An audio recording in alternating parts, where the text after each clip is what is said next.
I assume you're capturing my audio as well. I forgot to ask, but I can assume. Yes. Fantastic. Well, hello everyone. Welcome to NoGA5, where I'm currently taking over as the streamer. My name is Fighter, as you don't know already. And we are going to go up to 16 by 9. I am totally wrong the setup here. Hold up. Yeah, I should have warned you. Sorry about that. Yeah, I just assumed it's 4x3. There's so many 4x3 games. So many awesome 4x3 games I might have to... Yes. Thank you, George. Anyways. We are No Glitch is Allowed. Currently benefiting Go Rescue. That's a no-kill shelter that helps animals get off the street and find new good homes. And if you want to donate towards that cause, you can use the exclamation mark donate. And we actually do have an incentive for this game that will be ending a few hours into the run. It's, where was the incentive sheet? It's the fight end. So if you want to see that happen, you need to donate 20 bucks towards that incentive. You can find that one with exclamation mark incentive if you want to look more on it. Anyways, now it's Soulcalibur with MSKain. Alrighty, thank you. This is Soulcalibur 3, Chronicles of the Sword specifically, a game mode in the fighting game of Soulcalibur 3. Get ready for the coziest, most laid-back action RPG speedrun you'll ever see. So, once we'll be starting the timer in, I'll do a countdown. We'll start in 5, 4, 3, 2, 1, go.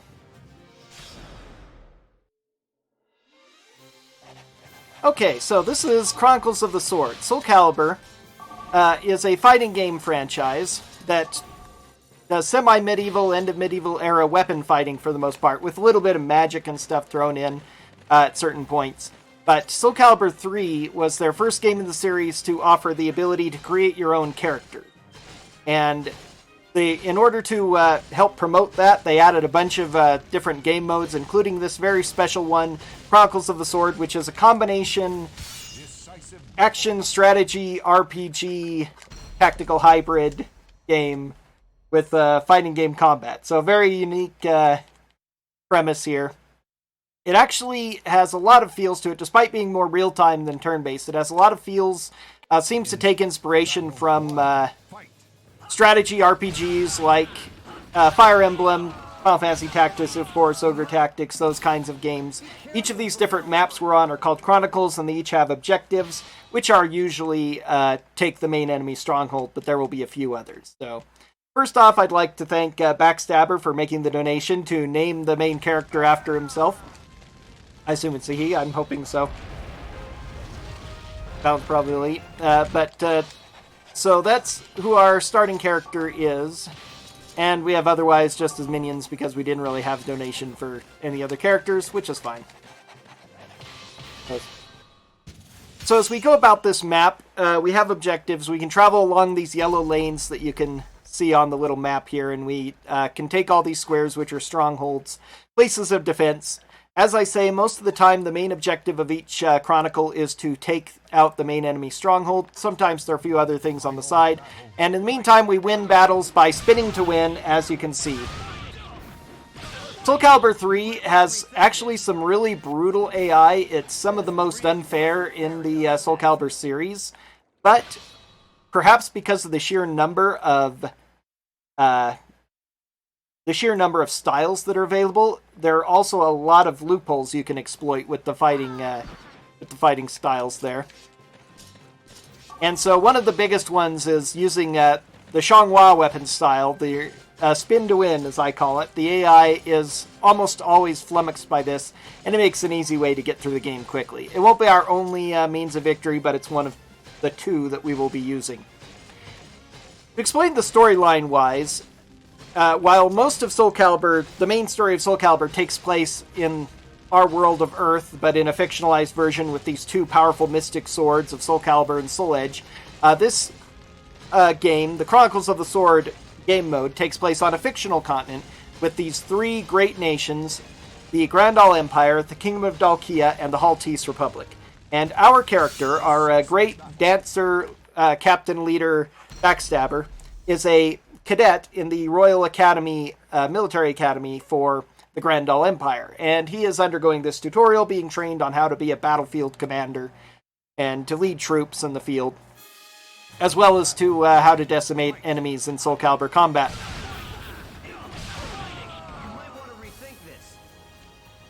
And so the first few Chronicles we are going to be doing mock battles as part of the Academy before moving on to this war that takes place. As I say, a bit of intrigue, war, battle plot inspired by games like Fire Emblem. As easy as this looks, it will actually get harder as the game goes on. Nevertheless, as you can see, the game is somewhat slow-paced, as it were, on this map. It's real-time, but because the game pauses while you give orders, there's not a whole lot of stress of performing distinct actions in time or any of the rest. And it generally flows rather slowly, so for the most part it's rather relaxing, but there is a lot of little things I have to do in order to try and minimize my time loss and stuff, including not saving the game after every Chronicle, which I failed at here. That wastes about 10 seconds when I do that accidentally, and it's the first time I've done it in quite a while. Yay for marathon runs. So now in Chronicle 1, we are about to go up against Abelia, the sharpest woman at the Academy, in a mock battle between the two of us. Even though this is just a mock battle, our character is so absolutely determined to win no matter the cost that if we do fail this Chronicle somehow, we do have to restart and do it all over again. You may notice I delayed a little bit before giving an order to my next couple of guys. This is because, as I mentioned, and as you can see, the game pauses whenever I issue orders, so I want to minimize the amount of times I have to pause the game. Another quirk of it is that when you give orders to a character, they will continue to carry out those orders until they cannot anymore. They'll follow to the end of the line that you tell them to trace, unless they are involved in a Soulcalibur combat, an actual fighting game combat here that we get pulled into or start. I can initiate these at any time if I'm defending a citadel under attack, or if I'm or if two units meet out in the field, as you've already seen me perform once. But if they're involved in Soulcalibur combat, that immediately cuts their orders. So oftentimes you'll see me pause before, send one unit on ahead and wait a second and a half, 2 seconds, before issuing orders to my following units, so that they will not actually be involved in the combat, so their orders will not be cancelled, so I don't have to waste time pausing the game in order to give them new orders. One of the, as I say, a lot of little subtle things that have to be done to try and just optimize the speed of the run. There are 20 total Chronicles plus the tutorial, so if you're being super specific, 21 total Chronicles. And over the course of this game, we are playing a special game mode called SC%. It's kind of a meme category, kind of an all bosses category. Because, as I say, the game is primarily the Soulcalibur game, and the 23 Soulcalibur characters that are available in the game, apart from the secret bosses, Abyss, Ulkadan, and technically Night Terror, who you could play only with cheat codes. Besides those three, all the other 23 Soulcalibur characters you get in the game are available to fight as optional super bosses that are all level 60.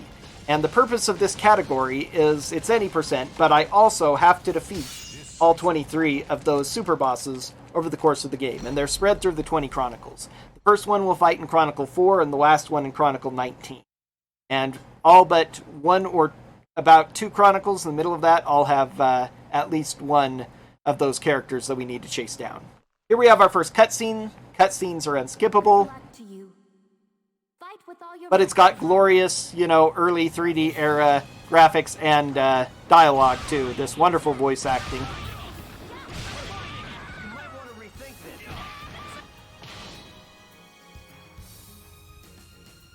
So we dealt with Abelia. Whenever usually the game kind of designates bosses and usually has them follow up.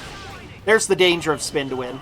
If they decide to attack at a proper level before I get set up, they can do damage to me. Luckily, it's not too much of a danger at this point in the run. I'll take you on anytime you want. But there usually is kind of a boss flag on certain characters, and the bosses will usually be fought last in a group. unless a character is involved in a cutscene when you fight them, in which case they will always be the first character that you will fight, as it was there with Abelia before fighting her ally of Ishtar. Now, as I say, this is kind of an all bosses run, and I want to make the brief encouragement that there is a $20 donation incentive to upgrade this to a true all bosses run. Not that that's an official category, but there is one super boss I'm skipping because they're not technically a Soulcalibur boss, and that is End. The level 99 super boss in Chronicle 19. He is infamously hard for anyone who's played this game casually. They just really hate him. But we are going to dispatch him easily if that donation is met. If not, there's a chance that I could PB this, a very small outside chance, so, you know, there's that at least. But get those donations in if you want to see that, because that is that's a pretty big fight, because he is so large he has a purple health bar, which we see different health bars here. They start out as green, they turn a little bit bluish as you get more hit points, and there are only 3 characters in the game that have purple health bars. That's quite something to... So now in our Chronicle 2 here, we've beaten Abelia, the best of the Academy, so the only test left for us is against the head of the Academy and the High General of the entire Grandal army.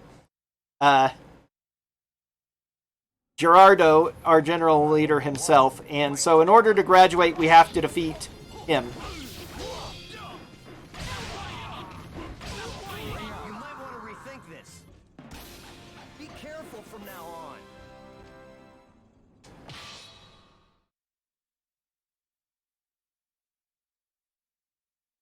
Now, these first few Chronicles are pretty simple because, again, the objective is just to take the main stronghold. There's actually an interesting thing about this Chronicle. Besides, you can make up to 10 characters of your own, and certain of the Chronicles allow you to have up to 5 characters, but there are also a number of story characters who will join you, and they sometimes have dialogue and stuff, and 2 of them are these 2, Xiaoxin and Jinkai. You cannot get both of them, however. If I was to decide to fight those 2, whichever one I fought and defeated first would end up joining me several Chronicles down the line. Not immediately, but eventually. However, because we don't bother fighting them, we don't recruit them, and therefore we skip the dialogue they get when they would join us as well. They're not too incredibly useful, so it's not a big thing. Besides which, on most of my normal categories, I never use any of the named characters anyway. I only use my created versions because they are far more powerful and useful to me. As a note, this game is kind of a pseudo New Game Plus. Soulcalibur 3 is one of those first early games that had a big system that all encompassed the entirety of the game, and so everything you do progresses your unlocking of abilities and characters and items and such things. You are strong. And this is a fully unlocked file. I have access to all classes, all characters, all weapons, and such things. It is possible to do what I call a fresh file run, where you do it just entirely with a blank cartridge or a fresh cartridge you haven't saved data on yet. But that is extremely slow.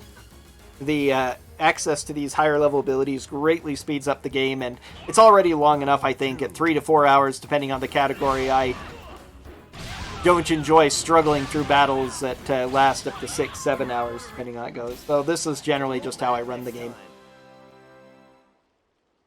With this, we've defeated Gerardo. We now will graduate from the Academy and receive our own command, moving into the next Chronicle and starting this tale of war. Backstabber is off to a very auspicious beginning with his powerful spin-to-win tactics. Starting in the next Chronicle, we're actually going to see his minions actually do things.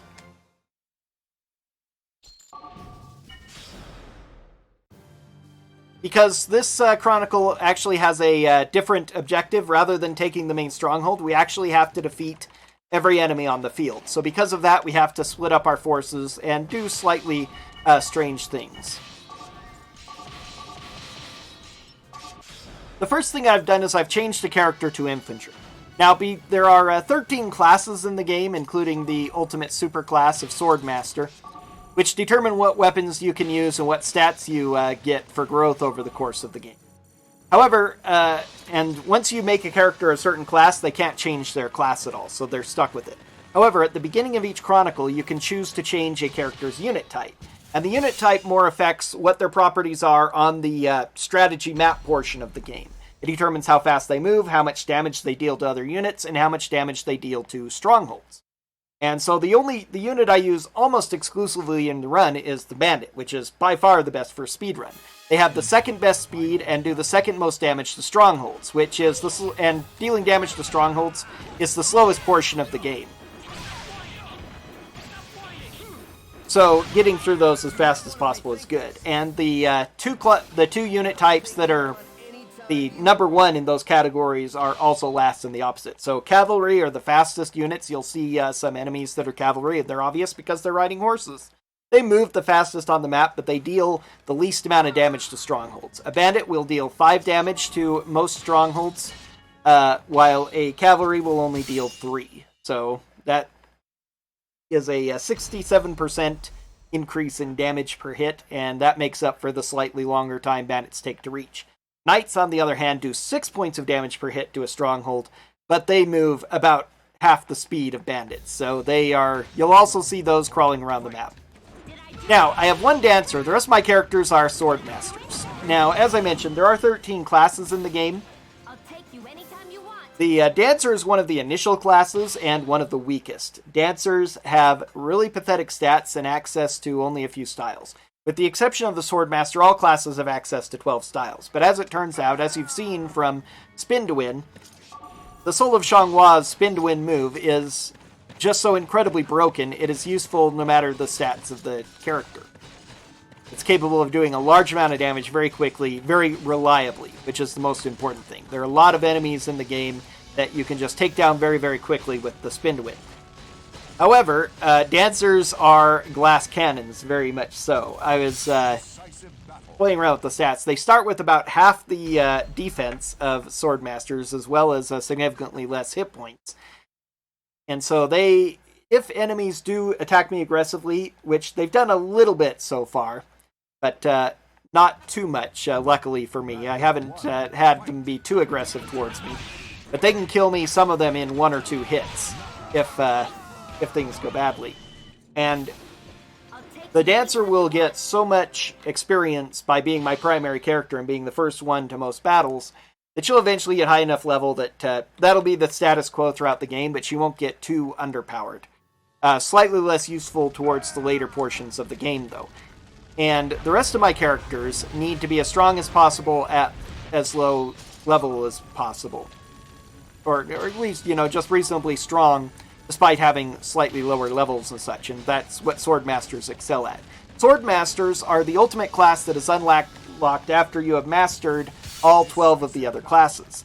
And they have access to all 17 of the Create a Soul styles that were made just for Soulcalibur 3 that don't really have a character attached to them at this point, except for some generic, semi-generic ones, semi-historic ones that they made based on that. The special characters are called, but of the main actual Soulcalibur characters you can do stories of, those are all Souls of Weapon styles, and these, otherwise the created characters are made to use these other 17 styles that were made. And the Swordmaster can use all of those, but the Katana is the best one. That shoulder charge ability is reasonably good at taking out the enemy and leads to a lot of follow-up damage. In addition, the Katana's ultimate weapon, the Mirasame, is an extremely good weapon that does a lot of damage base and restores a lot of health. So the Swordmasters are extremely powerful with their Katana and are extremely safe. I have had, not sure entirely how much in serious or how much they watched of it, but a YouTube commenter recently, he said, "Why on earth are you just using Katana? All of the weapons have broken moves." And it's very true that most, if not all, styles have at least 1 or 2 moves that are very, very good at dealing with the enemy, but few do damage as quickly as the Katana that a Swordmaster can use, and that are as safe enough to restore your health. So back to why I made this character an infantry. So I didn't talk about infantry at all when I was talking about unit types. Infantry are middle of the road nobodies. They're good fighting other units, but otherwise they're the second slowest, second worst at taking strongholds. And it's actually because of that slowness that I decided to change my main character to an infantry for that battle. Because as you saw, I took this stronghold out just after all 3 units arrived at it. And if you've been watching so far, you may have noticed it takes a little bit of time to load up the battles.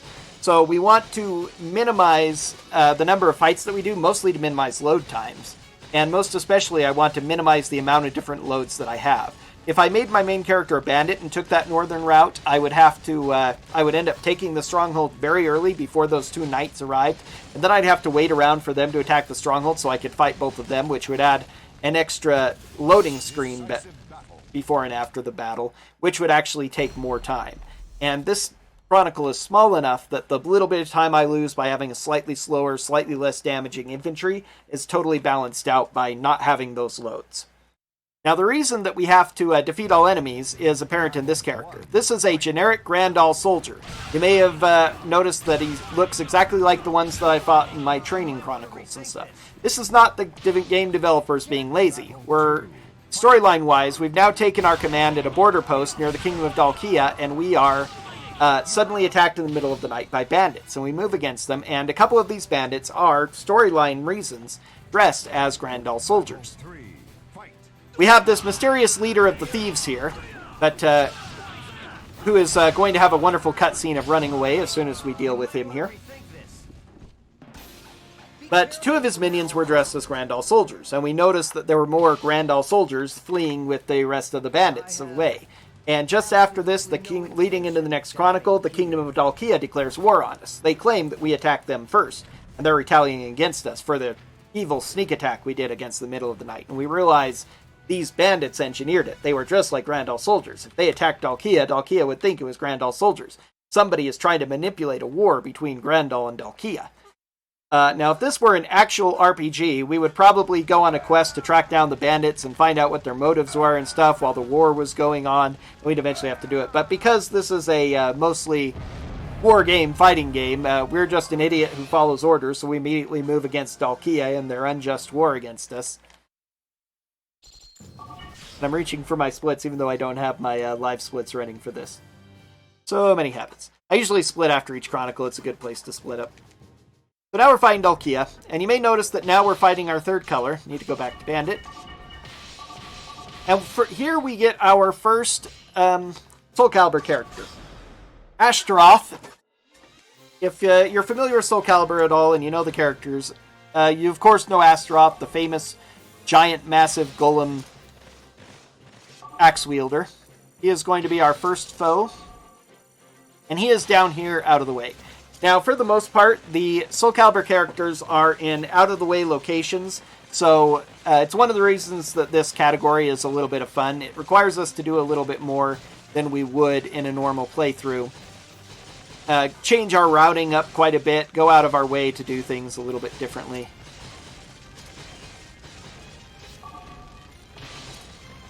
Okay.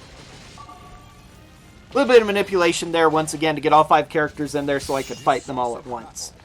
Save a bit of time and safety. I could theoretically totally avoid fighting that character, but it would make things a little bit more dangerous potentially afterwards. So, for the most part, I can control what the enemy AI does on the map by doing whatever by how I order my characters to move. But it's hard to be super precise and do the exact same thing every time for some reason. So sometimes little things change. This is Luna, our primary rival in the game, a big general in the Kingdom of Dalkia. We will fight her 4 times, more than we fight any other character. And so she considers herself our great rival and develops a big grudge against us, as we will see later down the line. She's usually pretty easy, actually. Her style is not a very good one. I've had a lot of people watching my streams talk about what their favorite styles are and some of the most fun and everything. I don't know that I've had maybe one person said they kind of liked Luna's style, and that's about it. Nobody likes the Chinese. Battle 3, fight. If you want to go ahead and prove me wrong, go ahead and say so, but it's pretty rare. Now, as to having a male dancer, I almost never make my main character male, so I actually have Battle 4, fight. rather unused to this, but kind of glad to do it. And stop whining. Want to rethink this. Now, in following this combat, I'm going to be beefing up this stronghold for a couple of reasons. Mostly safety. It loses a small amount of time, but will... You might want to rethink this. Sword Juice, Grieve Edge is what they're called, and yes, that is one I hear often, and I totally agree. It's one I wish they would make a character for and bring back to the Soulcalibur universe. If I could choose any one of these styles to make an appearance in, Soulcalibur 7 or a new character in Soulcalibur 6, it would be somebody with Grieve Edge. Definitely one of the more interesting weapon styles. Alright, so for safety's sake, because Ashtaroth can one-shot my Dancer, I'm going to go ahead and have him move forward. I already have Minion 1 going to fight Ashtaroth. That's actually just fine. Now, again, for safety, I'm going to fortify up this stronghold.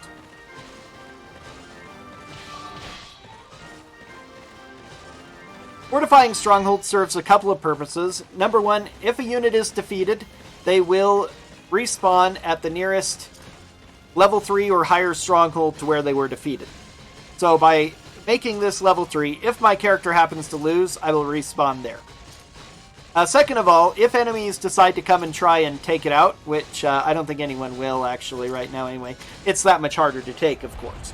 And oftentimes I will do this a couple points in the run in order to keep my characters safe from coming under attack by the enemy. Now, this is going to be our first glimpse at a mission. Oh, Ashtaroth first. Okay, never mind. So, one of the great things I love about SC% is that all of the Soulcalibur characters have been given their secondary outfits. And some of the secondary outfits, and especially in Soulcalibur 3, are just hilarious. Take a look at Ashtaroth's get up here and see what I mean when I call him Captain Hammerhead.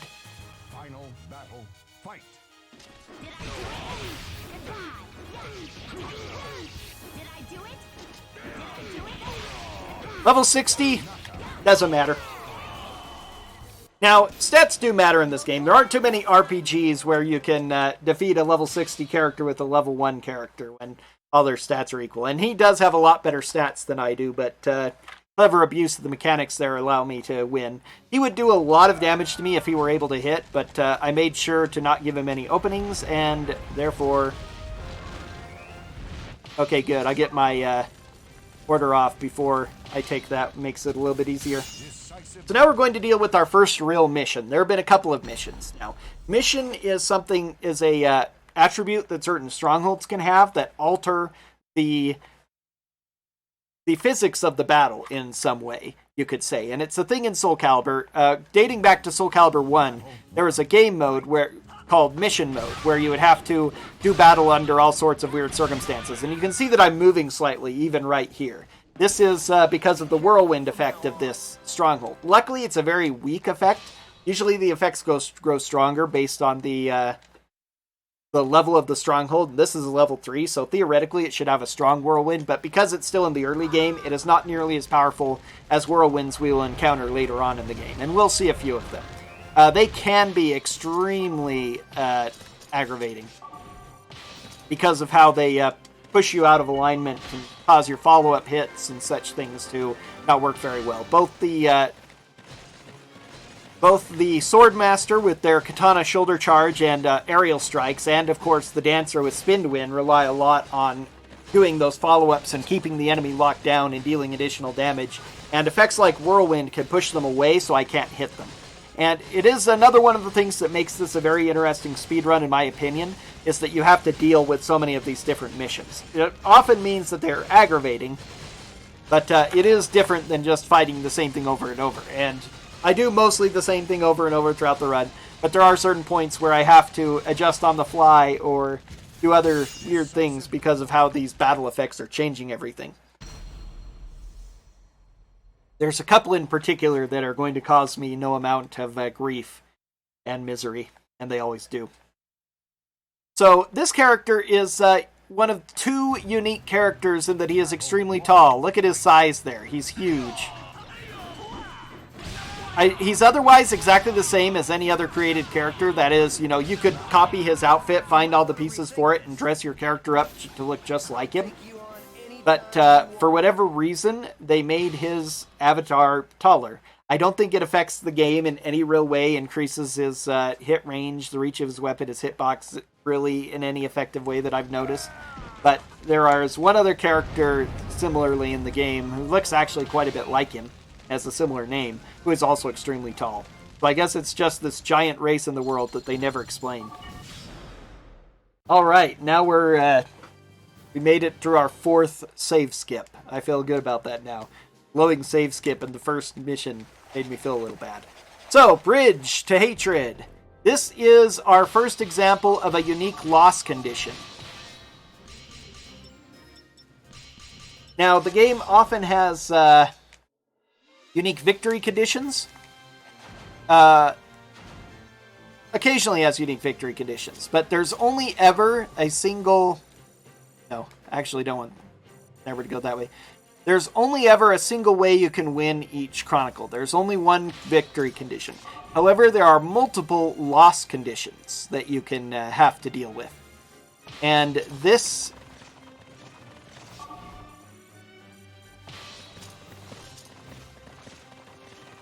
And now you always lose the game or the map and have to restart the Chronicle if ever all of your units are defeated or if your main stronghold gets taken.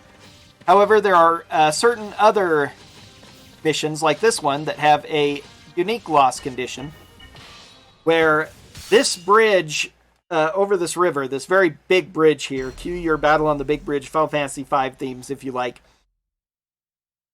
is a very important bridge, and so because of that, it's a secondary objective. If I allow my side of the bridge to get taken by the enemy, I lose. I don't win by taking their side, but I lose if they... I lose if they take my side. Now, you may have noticed I came into this battle badly hurt because I was a bandit trading blows with the enemy while waiting for all of them to show up so that I could fight them all at once. And I've already got pretty much all my health back. That is the power of the Mirasame weapon that I'm wielding here. I just took some more damage, doesn't matter, got all my health back already.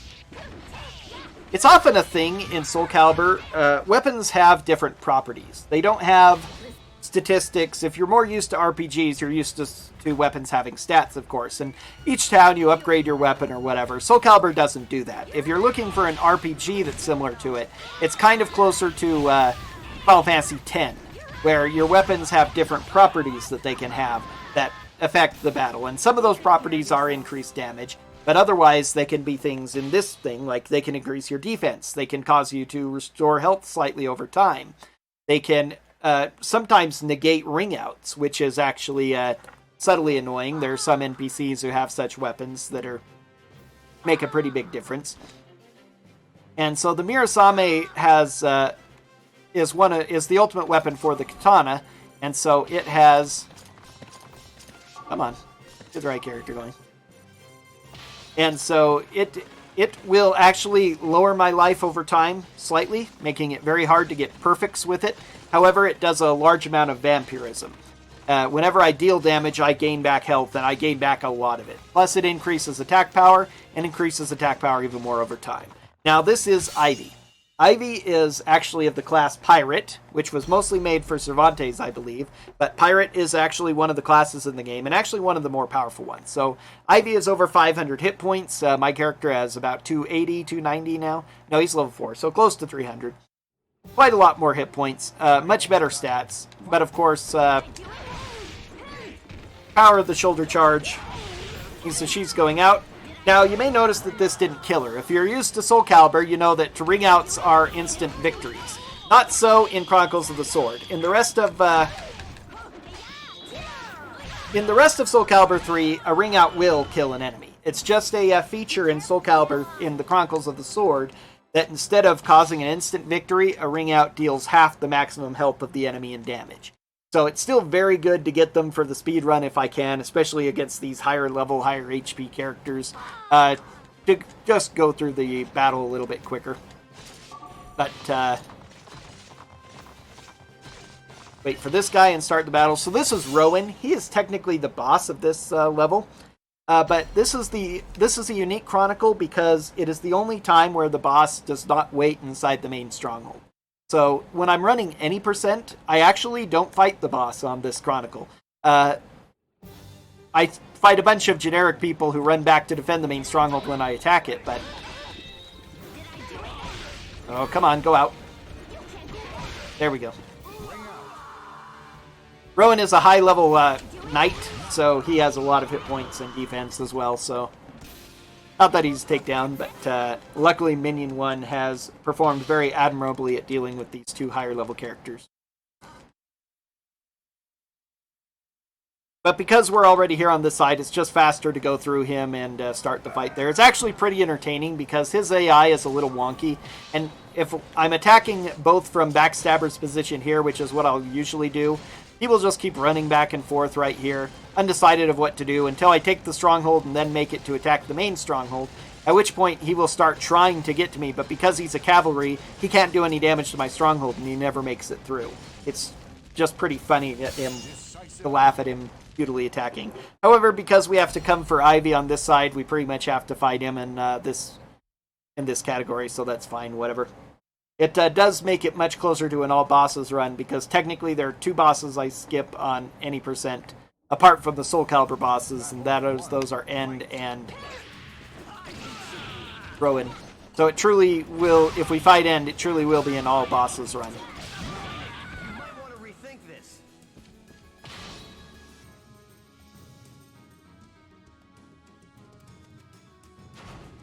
Steel Fan, another one of the interesting weapons in the game, with a couple of unique abilities, some stolen from other things like Xianghua, and a couple of unique blasts. You actually get to fire out blasts of sorcery wind from your fan by waving it around. Pretty entertaining. Not very good, though. There is another category of this game that I've been polishing, which I call MCO, for main character only, in which you can see that my dancer is extremely powerful, can take some damage and sometimes be threatened, but if she's... I actually haven't died yet, which is much better than I've been doing recently.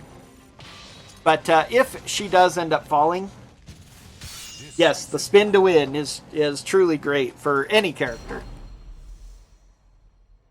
But the swordsmen are almost unstoppable backups and make the game pretty darn easy, really. MCO is a bit of a challenge run where I only make the main character, however, and then I have to use, for the rest of my characters, the base units that are provided in the game. And there is one with a katana who can do similar things to my sword masters, and I lean on him a lot when he's available, but there are 4 extremely difficult chronicles, well, 3 of them are extremely difficult, in the middle of the game where I don't have access to Mega, and that I have to rely on people like my fan user and a dagger user, and it is a lot more challenging and painful for me. Alright, now that they've taken this side of the bridge, we need to go over here and take this stronghold, because that is where Cervantes is. Cervantes is our second Soulcalibur character on this map. Some of them have, and once again, if you're just joining in, you didn't hear my explanation the first time, this is SC percent, Soulcalibur percent, which I call that because, in addition to winning the game like in any percent, I have to defeat the 23 Soulcalibur characters that are on the map. Final battle, fight. That are spread throughout the map in their various, throughout the 20 Chronicles. So I've defeated Ashtaroth and Ivy so far, and Cervantes here will be the third. Once again, just like his daughter Ivy, and Ivy is essentially based on the classes of the game compared to their actual professions in the Soulcalibur universe, Ivy would probably have worked better as a sage. That would seem to match her alchemy background a little better. But because there was nobody else that was really a pirate, except technically Maxi, but again, I'll get to Maxi later. Cervantes was the only real pirate the way they envisioned the pirates in this game, so they just took Ivy there because Ivy's his daughter. I guess I can buy it, but some of their choices for what classes they made the characters are pretty questionable. Decisive. Yep, do all your own favorite spin quotes of any sort. Spin and shoulder charge. Spin and shoulder charge. So as I say, I've been... I haven't yet done an SC % with MCO, but I probably will be doing that sometime soon in the future, now that I'm a little more confident in being able to use it 80%. This is Cervantes' secondary outfit. Kind of interesting. He looks more like a golden knight rather than a pirate. One of the less amusing ones, but not a bad outfit by any means. As I say, it's interesting. Ivy's is actually one of the better ones as well. Of course, Ivy's the number one... Ooh, he could actually kill me. Nope, not quite. I had a backup character, of course, in case he did, but... Take good care of yourself. But he is actually one of the more dangerous because his AI is actually pretty good, and again, he is a pirate, so his stats are very good, and I'm level, like... I might have been level 2, I can't remember. I think I gained a level from my previous fight, I wasn't really paying attention. Levels aren't super duper important, especially in the early games, so I don't pay that much attention to my experience or levels. But now I'm level 6, so that's good. They won't make it anywhere to do any other good before I take that main stronghold, so... But Ivy, of course, is one of the most sexploitation, characters in the Soulcalibur universe, the most infamously sex appeal based, with her original outfit Bustier, which has only had basically a couple color changes over the years. But her secondary outfits, when she has them in the earlier games, are... Yeah, oh yeah, that George Washington costume. That was definitely, yeah. The blue jacket and everything, and her hair very carefully cut even shorter than usual. Yeah. Somehow, it's amazing. They made it seem like her gender is almost in question in that outfit, which, considering it's Ivy, is quite an accomplishment. Her secondary one here is pretty good, though. I mean, it's not it's not totally like the George Washington outfit, totally covering or whatever, but it's not blatantly pure sex appeal like her normal level 1 outfit.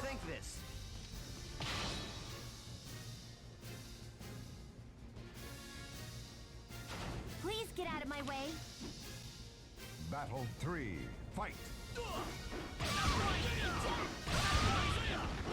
All right. So we got a couple of new characters on this map who spoke before the Chronicle. And every once in a while, usually when a new character joins our party, they will have some introductory comments at the beginning of the Chronicle where they first appear. And we actually have a new minion named Abilia. Abilia, who we fought back in Chronicle 1, has been assigned as our sub-commander now as we advance into Dalkia. Abilia is so totally useless, I almost never use her in any game mode. Yes, Iron Sword's A plus B attack is quite famous for... a lot of people tell me that's one that they leaned on. It's available to the Barbarian at level 1. And the Barbarian is the first class in the list, so it's one that people often start with for their first character. And most people have found that A plus B is a good spin move that hits twice, and the AI almost never is able to block the second hit. And it's easy to sidestep for some of the AI, but there are a lot of them who will stand still and just take it and keep trying to block, and somehow completely fail to block on the second hit every time, and so it does a lot of damage and gets through pretty well.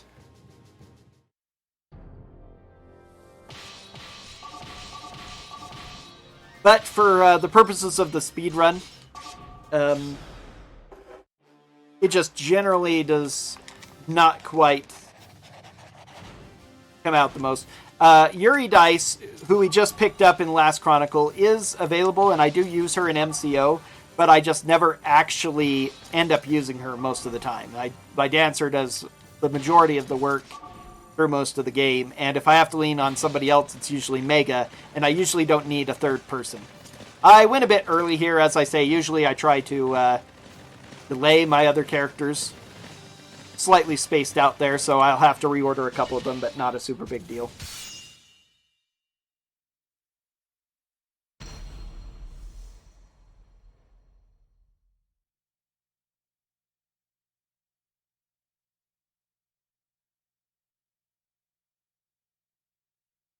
So this Chronicle is the return of our good friend Luna for our Luna Battle 2. if this perfectly ordinary swordsman doesn't beat me. This game is, you can call it RNG luck, whatever, but the AI is totally unpredictable. Besides, certain moves that I can exploit, I can't predict what the enemies are going to do against me at the beginning of every fight. As, a lot of action RPGs, things I've watched a lot of, like Kingdom Hearts, they're often able to predict boss patterns, and they'll do the exact same thing every time, and they know exactly how to manipulate them in every single way. I've never been able to do anything like that with the characters in this game. Sometimes they will sit there and let you beat on them, and it's really easy battle. And sometimes the most obscure nobody who you never even remember is in the game, just a generic soldier, Grandal, Dalkia, whoever, will suddenly decide to be a superhero and totally start owning you for no reason whatsoever. And that is the danger of the Dancer, and again, why I have Sword Masters at backup, because they're less susceptible to it. But my Dancer needs time to get the spin to win started, and usually the AI is good enough to me to not be instantly aggressive, or they'll attack high. Battle 1. So I have opportunity to bring them down, but if they decide to attack like Loopy did there before I get started, I'm at their mercy. And sometimes things just happen. They just decide to try and be super aggressive and be the hero today, and they usually will, because the Dancer is extremely fragile. That's okay, Backstabber, you're still carrying the run. We're going to go ahead and give Minion 3 some experience here, I think, because we have our next Soulcalibur character sitting there between these two towers. Good old Lizard Man, or Aeon, as he's later known as, or it is revealed that his name originally was. Nope, you're Minion 2. Minion 3! He is an assassin. Lower hit points at only 399. Notice that I didn't start the battle there. You also may have noticed it when I attacked Ivy before. Certain enemies on the map will automatically start battle with you when you meet them in the field. Most won't, but there are a few, including any of the Soulcalibur characters that are not inside a stronghold. They will choose to focus on... they will not let you try and cheese them by overwhelming them with knights or infantry in the field.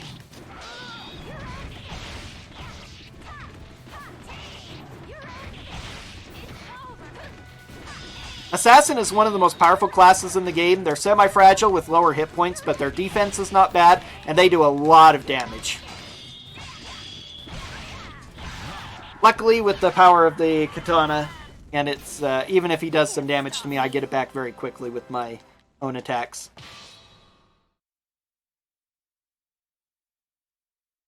One thing I possibly should have offered as a donation incentive, and sometimes I do, but oftentimes I forget, is you can play this game with Japanese dialogue instead, and hear it in Japanese. I prefer the English because I just love the silly, stupid things that all my characters say, so that's just my natural default, but it is possible to hear it in Japanese as well.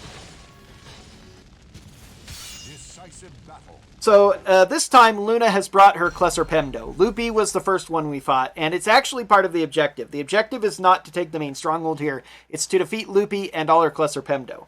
And here we finally see missions in action and be very annoying. Elua has a much more powerful whirlwind here than the first one we fought back in Chronicle 4. And so, it's still not as bad as it will be, but there is a chance of her being able to evade my spin-to-win stun-lock combo by the wind blowing me just a certain way and her moving just a certain other way. Again, later whirlwinds make it so powerful that the balance of odds are that I will lose the combo before it's over. But that isn't too bad. However, the reason I'm going this way, I have a very specific purpose in going this route, because I want to avoid the other two missions on the other side, because they are much more of a pain. Quake is bad here, that Agi is in, but Hildo, here on Ice, that is the one we really don't want to see, because it is ice. If you've played any video game with ice physics, then you know exactly what I'm talking about. Ice physics are bad, and they are just as bad in this game as any other, you can be sure.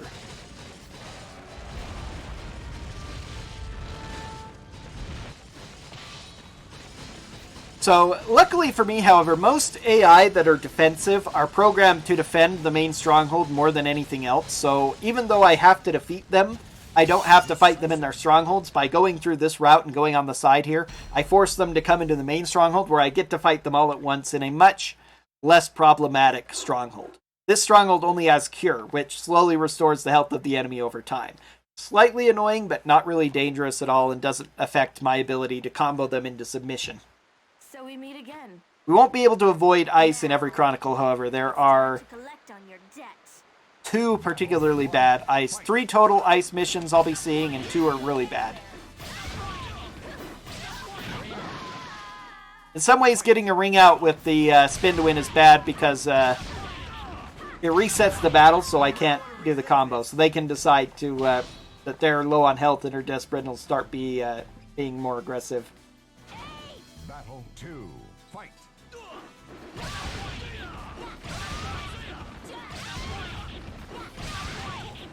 Stop whining. You might want to rethink this. You really ought to rethink this. I wasn't sure how well the taunt command would work with the taunt here, but I'm very pleased with this character. Battle 3. Fight. This character is just a semi-default outfit. This is the Dancer 1 outfit for males. I didn't alter it at all. Didn't alter any of the outfits except slightly with faces on a couple of the females, and I chose specific preset things, though. I didn't even alter any of the colors. Usually I do a lot more to customize them. Sometimes I'll do a lineup of like Final Fantasy 4 or Final Fantasy 6 characters or Chrono Trigger characters, one of my other RPG loves. Once I did a Octopath group. I've done things like that before. And sometimes I just do a lot of my own creations. It's one of the things that has made this one of my favorite games of all time. It's just the ability to customize it. Alright. We are on pace for a much sub-hour Chronicles 7, which is very good. Okay, so now we are fighting Light Blue, the Haltese Republic. So we've been wiping out Dalkia, and suddenly the Haltese Republic decided to declare war on us. They've been waiting in the shadows, slowly biding their time. And they're like, oh, well, Grandal and Dalkia have been fighting each other. They've been exhausting all their resources. Now's the perfect opportunity for us to strike and take out Grandal. So they declare war on us. The Emperor orders us to fall back and from Dalkia, leave Abilia in charge. So Abilia has left us now. She's supposed to be mopping up Dalkia. Keep that in mind. We'll come back to it a couple Chronicles down the line. And so we are sent to counterattack against the Haltese Republic, who just declared war on us and began their invasion.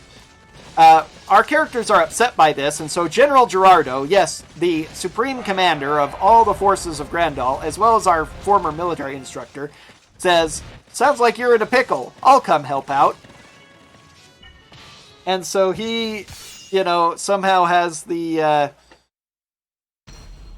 the free time and the perfect ability to do what he wants to put himself under the command of a young novice captain in the middle of this war. Because of how much respect and love he has for us, I guess, or something. Never explained in detail. He just shows up and says, hey, I'll help you out. And everyone's like, General Gerardo! And if you're playing this casually, he's actually really good at this point, because he's level 15. You can see that even though I've defeated a couple of Soulcalibur characters and have had bonus experience, and this main character who's done all the fighting is also only level 15. So having an extra level 15 character who is of a high level knight class is a very, very strong addition to the party.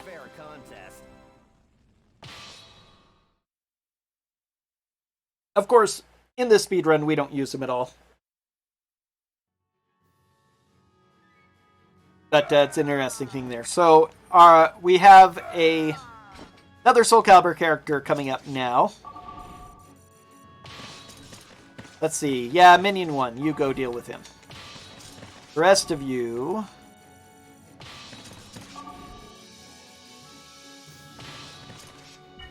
fortify this up. We want to fortify it to protect it.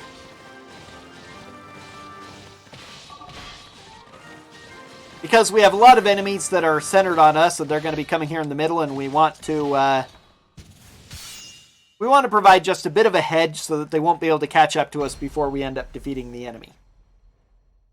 So we have this real quick fight, and then our next fight will be against Rock. And again, Rock is one of the people with a more amusing secondary outfit. If you played the previous installments of the Soulcalibur series, it's a common one.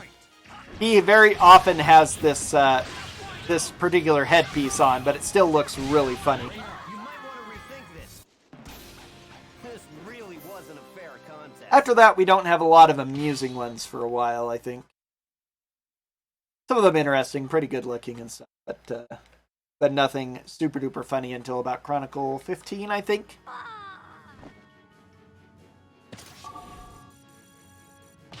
Alright, so I definitely want to, as soon as he's done with rock, we need to move away.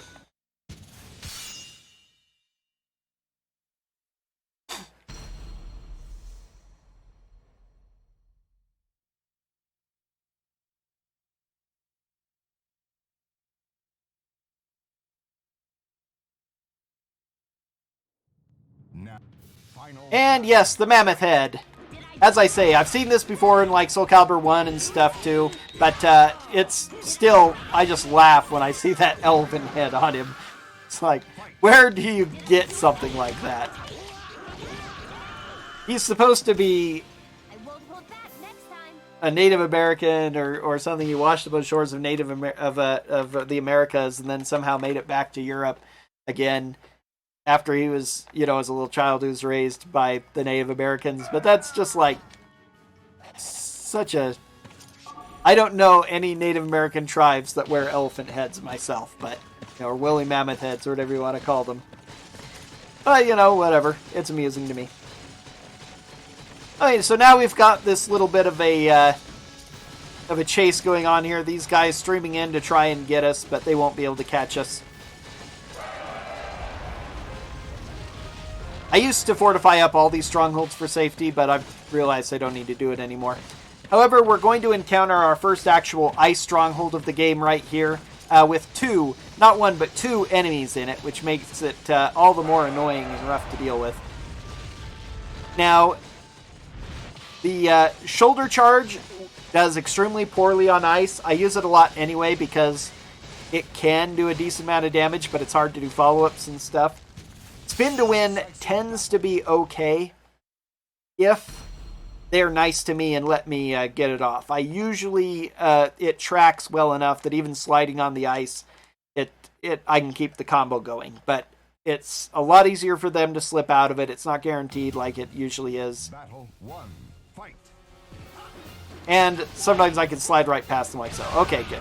Alright, we should be okay now. At least against Halphus. Now we have the second battle.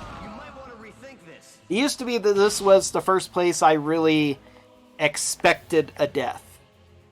Now I don't really expect it so much, but I am not surprised by it. And she tricked me. Looked like she had her guard down and then hit me, but now she's being nice. Okay, got through that without too much problems. That ice. One of the things that slightly disappointed me about Soulcalibur 6's Libra of Souls was that they did a lot of the mission stuff in Soulcalibur 6 as well, thankfully, and mostly in the secondary missions, not in any of the main missions. You didn't have too many of the mission effects, but the story battles, the main story battles were pretty much normal.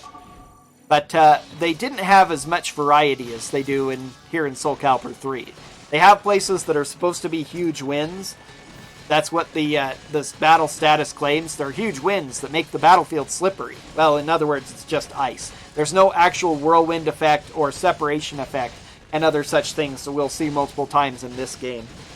It largely came down to ice, or certain attacks are more effective, or the enemy shrugs off most blows, kinds of stuff. But there really is a wide variety of things here. This one is glue. Glue is kind of interesting because it pulls us towards the enemy. As you might expect, it's really good for fast, short-range combatants, especially against people like Nightmare and Astaroth who are bigger. And especially since the glue effect starts working even as the announcer, you're going to see me getting pulled in towards Mooncalf as the battle starts, before I could even move.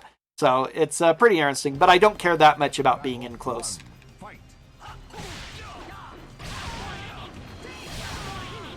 So this is our only battle with the Haltese Republic. Now we're done. Because while we're busy fighting the Haltese Republic, all of a sudden the Haltese Republic is under attack by Mileta. What is Mileta? I didn't mention Mileta before. That's because Mileta didn't exist until now. Apparently, they don't go into because this is a sub-game and, a game mode, not a real game all on its own, they don't explain some things in a lot of detail. Most of the narration in the Chronicles are just your characters remarking on the situation, and so they don't give a lot of details. Whoops, missed the save skip.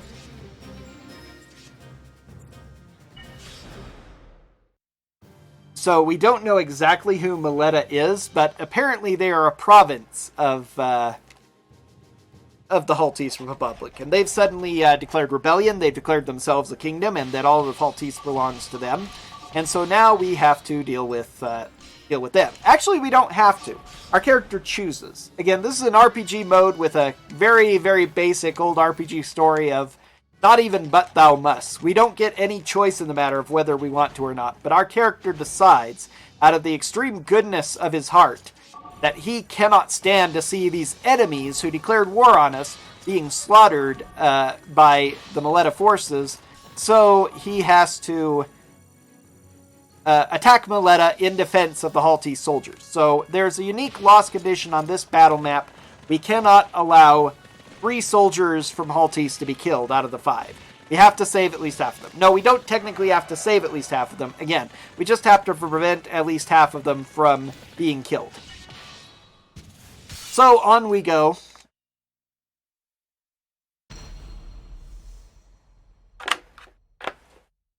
This is the last time that we will see the teal of Haltese.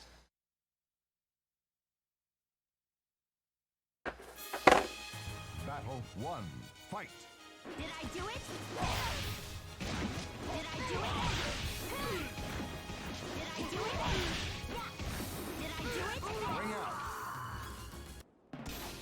It looks like I'm just too strong for you. Now all we have to do to save them is to run up and touch them, but we don't need to do that. There are 3 named characters who will join us after this, or can join us. One of them will join even if we let her die, which, if all works well, she will end up dying for my cause. Looks like she will, which is good for me. Let's have... Oh, nope, somebody else's. And actually... Very slight loss of movement here. Slightly unoptimal, but okay, I forgot exactly what portion I had them moving in. It's a little bit harder to remember the exact steps that are optimal at this point because of how many units are coming through.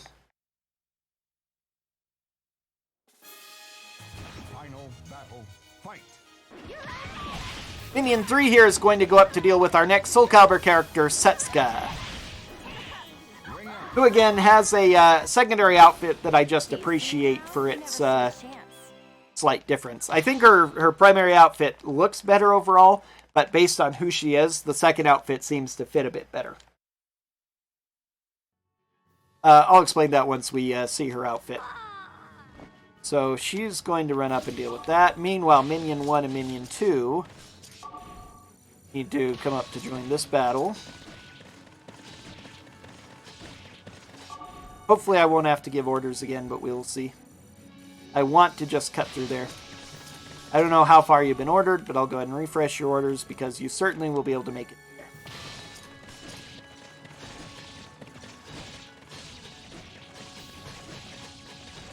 Nope, didn't make it. Oh well.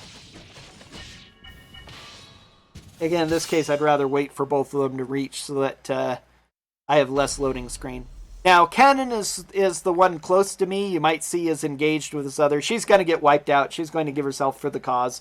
I feel sort of bad for Cannon, but I don't want to fight any more than I have to. Aelion, however, is the other character who's being attacked way down in the southwest corner. And the reason I started my main character so far away was actually to manipulate the AI into going down that road. Because even though your defeat objective is to lose a certain amount of the Haltese soldiers, the AI is not programmed to attack the Haltese soldiers. They're programmed to come after your units.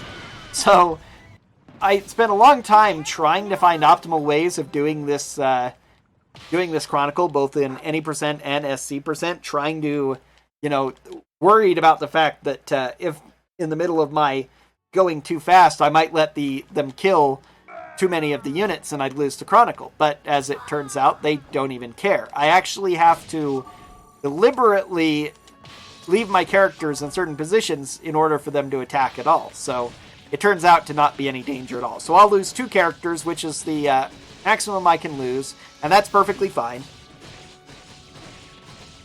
And we'll move on. However, Aelion, who is down here about to die, she will actually join me starting next Chronicle, even if I let her die, because she is the most important character and the primary leader of this group. It is theoretically possible to not recruit any of them and to let them die, so Aelion is established as the one who, storyline-wise, has to be part of the progress. She will talk to us after this battle is over and ask us, what the heck are you doing? And be totally blown away by the fact that a soldier in an enemy army thought more about humanitarianism and defending former enemies. So here's Setsuka. Now, Setsuka in her storyline is a foreigner raised in Japan. We don't know where she originally came from, but she is supposed to be quite obviously a foreigner. However, with the semi-anime look of Soulcalibur, they don't do a great job of making the Orientals look distinctly different than the Westerners, especially the females. So, Setsuka's on a very vicious today. Okay, luckily she is pretty weak as a ninja. She can do a lot of damage, but I gain a lot of health back, so. This is the second time recently that she's almost scared me. I lose a lot of time if I die, because in order to do this category properly, I have to bring another character back to go and fight her. But anyway, because she's supposed to be a foreigner, because she has black hair in her main outfit, as cool as her little geisha outfit looks, I like the look of it, she looks like she's entirely Japanese. But they give her blonde hair in her secondary outfit here, even though she's still wearing Japanese clothing, and that seems to fit more with their background story, because she's, yes, obviously a foreigner, but raised in Japan. Shatter and die, yes. Hopefully, based on some game file codes theories from some people who follow the scene, Setsuka should become available to us in Soulcalibur 6 somewhere down the line here, so keep your fingers crossed for that. Her fun style is entertaining.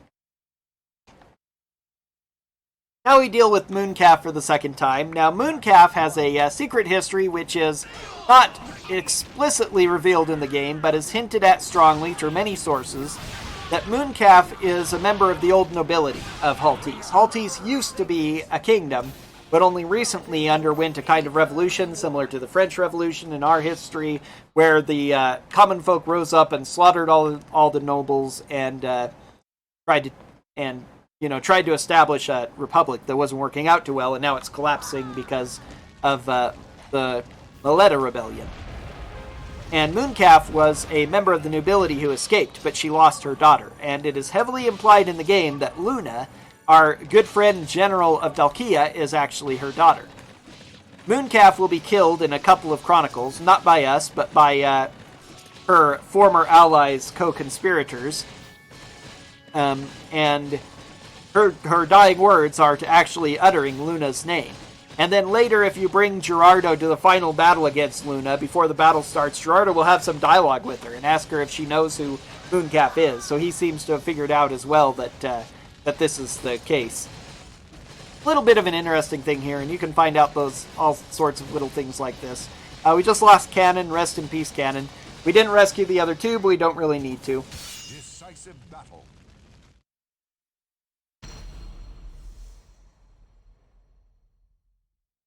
Now is our first of 3 battles against Heil.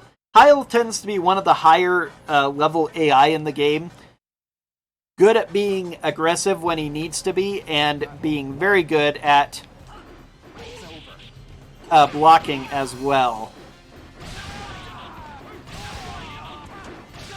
He also has a weapon that makes it hard to ring him out. There are a lot of times where he should obviously be hit by ring out, but it won't, because his weapon actually will save him from it. There's no real clear indicator of that other than you hit them with a shove that knocks them off the edge and they don't fall off the edge. or you hit them up in the air and they should easily go over the edge, and they just flop down on the edge instead and stay inside bounds. Very annoying when it happens. Didn't this time, which is kind of nice. He did a lot of damage to me. He's a high stat character. I can't remember what class he is. I think he's Gladiator. That's the main ones who use Sword and Shield. Otherwise it's Sage, but I don't think he's a Sage. I'm pretty sure he's a Gladiator. So they have good attack and all, but his stats seem unusually high as well. So this is an interesting Chronicle. It's once again a Chronicle where we have to defeat all enemies. And we also have to... we also have two different colors here. You may remember that yellow is the color of Dalkia. Hey, Dalkia. Remember a few Chronicles back we were fighting Dalkia, and then I said that we were sent forward to deal with Haltis, while Abelia was left to stay behind and finish up Dalkia. We'd pretty much decimated them. However, now all of a sudden they're in an alliance with Moletta against us. They can spare forces to... even though they were defending their own capital from coming under attack, all of a sudden they have forces to send against us in defense of their allies. So something, Abelia isn't pulling her weight is what I'm getting at. We don't find out what happens to her for a couple more Chronicles, but goodness, woman, don't you... are you competent or not? So now we have to deal with both Moletta forces and Dalkia forces at the same time. Moderately annoying.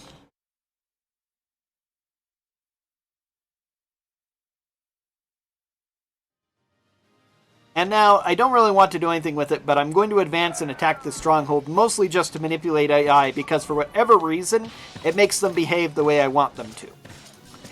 Let's see, who wants to defend and who wants to go forward? Minion 2 needs to defend. So Minion 1 and Minion 3, you go ahead and move on to attack the main stronghold. This has been a mission I've had to do a lot of stuff on, trying to figure out the best way to manipulate the AI to perform as quickly as possible. Most of them are pretty simple. I'm trying to avoid fights as much as possible, get to the end.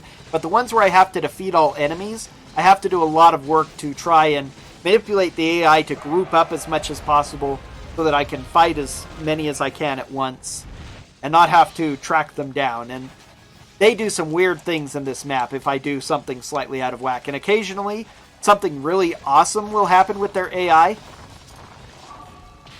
And it seems to ready to save me a bit of time. If only I would optimize that, and then I try and replicate that in my next game, but I didn't do it exactly the same. I tried to make it more optimized, and so it ends up not working.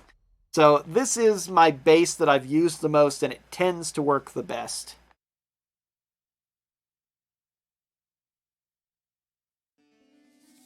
Battle 1. Fight. So now I have to deal with Luna, because of course, naturally, who would volunteer to go and assist their allies in Moletta against the Grandal forces? It is Luna and her Klesser Pemdo. Don't ask me where the name Klesser Pemdo comes from, by the way. That's just the name that they give in the game to these 4 lieutenants of Luna who help her in her later battles. I didn't jump spin kick there. That would have been good for a ring out. Into the wall. Too bad.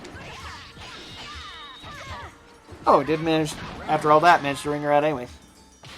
So naturally she volunteers to come because she wants revenge on us. She actually has a couple of interesting dialogues here.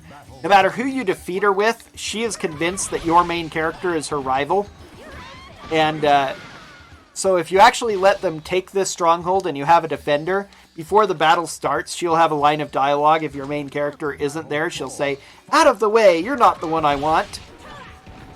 As part of this thing coded in the game. It's kind of interesting, the little things that they code very nicely into this game.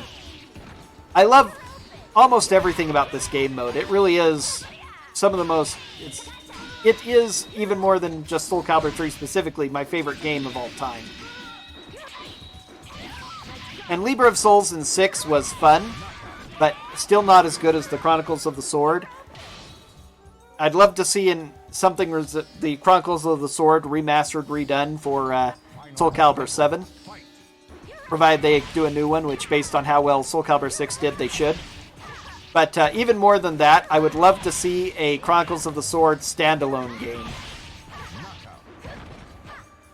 Yes, I have been very lucky. I've had a lot of people who watch my YouTube uploads, who come watch my stream, who say, "Oh, I love this game, but I ruined my memory card. It got corrupted and stuff." And I've researched into it because I was surprised because it never happened to me. I never had a problem with it. I deleted my own data and restarted both of my memory cards like several times because I enjoyed the game so much. I wanted to experience starting it all over again and unlocking everything all over again. And it's never happened that it corrupted my memory card. I was one of the lucky few.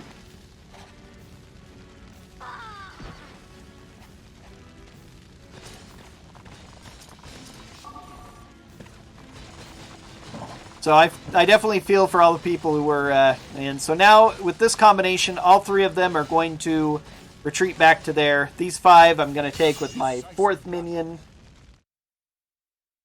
And so this Chronicle will work out perfectly fine. On a pretty good pace here.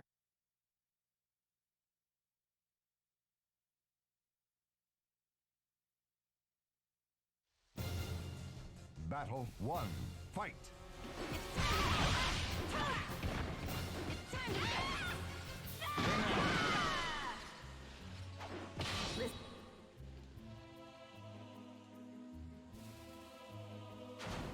Battle 2. Fight. You're up! Tame! It's time to get rid of you. You're up!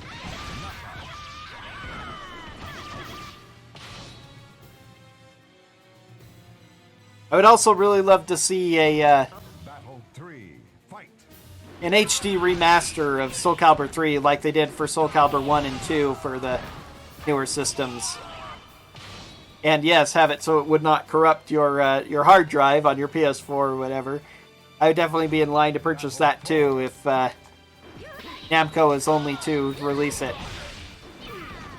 And really, they need to with Soulcalibur 3 more than any other because it was so exclusive content. Because Soulcalibur 2, of course, was on Xbox, Nintendo GameCube, and the PlayStation 2 with different characters for each of them. That made it harder to re-add those guest characters for the remasters. I guess they're not available because of the licensing and all that. But for the same reason, it's that much easier to do Soulcalibur 3 since it doesn't have any special licensed characters in it. It's really something they ought to do. If you're out there listening, Namco, give us an SC3 remaster so more people can play this wonderful game. Because again, they only put this on PS2 rather than putting it out to multiple systems because they wanted to try and focus on getting the Create a Soul function working super well for the system it came out with. And for the most part it did, except for certain issues with corrupting memory cards and such, fortunately. Now we just wait. With these 2 hitting it, this character should arrive just in time.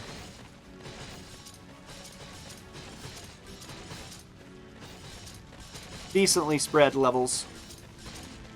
I'm not super concerned about levels again, but the more levels we have on the more characters, the better for our end game. Alright, I can even speed this up a little now. That's a little faster than I remember them going before. Usually I even have to pull a character back temporarily. That barely made any difference, but whatever. Okay, second battle against Tile. This is all unblockable is the mission here. So you'll see a flame effect on their weapon. It means that I can't block them no matter what I do. So that may sound like it's extremely bad. And I tell you what, if I could ever defend with a all unblockable, I would be impossible to defeat. But luckily the AI is, it seems like, at least in my experience, that they do reduce the aggressiveness of the AI when they're on this map to avoid them totally giving you no chance to win. So it's actually some pretty easy fights overall. So this is actually, because of that, this is probably the easiest of the 3 Heil fights. Battle 3. Fight. Oh, come on, that should have put him out. Oh well. occasionally he'll be aggressive, but this is usually the spot where he's least aggressive, so... Battle 4. Fight. Did I do it? That's 2 for 2 on hitting him with ring out. That's very unusual. Looks like I'm just too strong for you. I went through a couple of periods where several runs in a row he would not ring out at all. I had to just beat him down. Very frustrated. Today he's ready to jump out of the ring. Like me.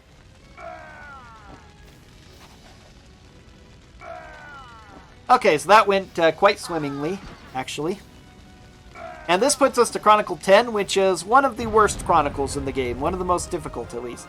It's a lot of fun. I like it more on any percent, because on SC percent, we will finally get to see my favorite Soulcalibur character, Sung Mina. Whose secondary outfit is pretty basic. Quite a bit less revealing than her normal one. I don't like her short hair as much, but otherwise her outfit's fine. But the problem with Sung Mina in this game, it's not that I'm very, very torn up about having to fight my waifu. No, it's because they put her on one of the worst possible missions. She is on ice. Not only is she does she have the mission of ice, but they have actually programmed her AI to take advantage of the fact. Some of the people on ice, they don't really act any different. But she is actually programmed to use attacks that will push you back even if you block, cause a lot of pushback only on ice, and otherwise try very hard to get you out of the ring.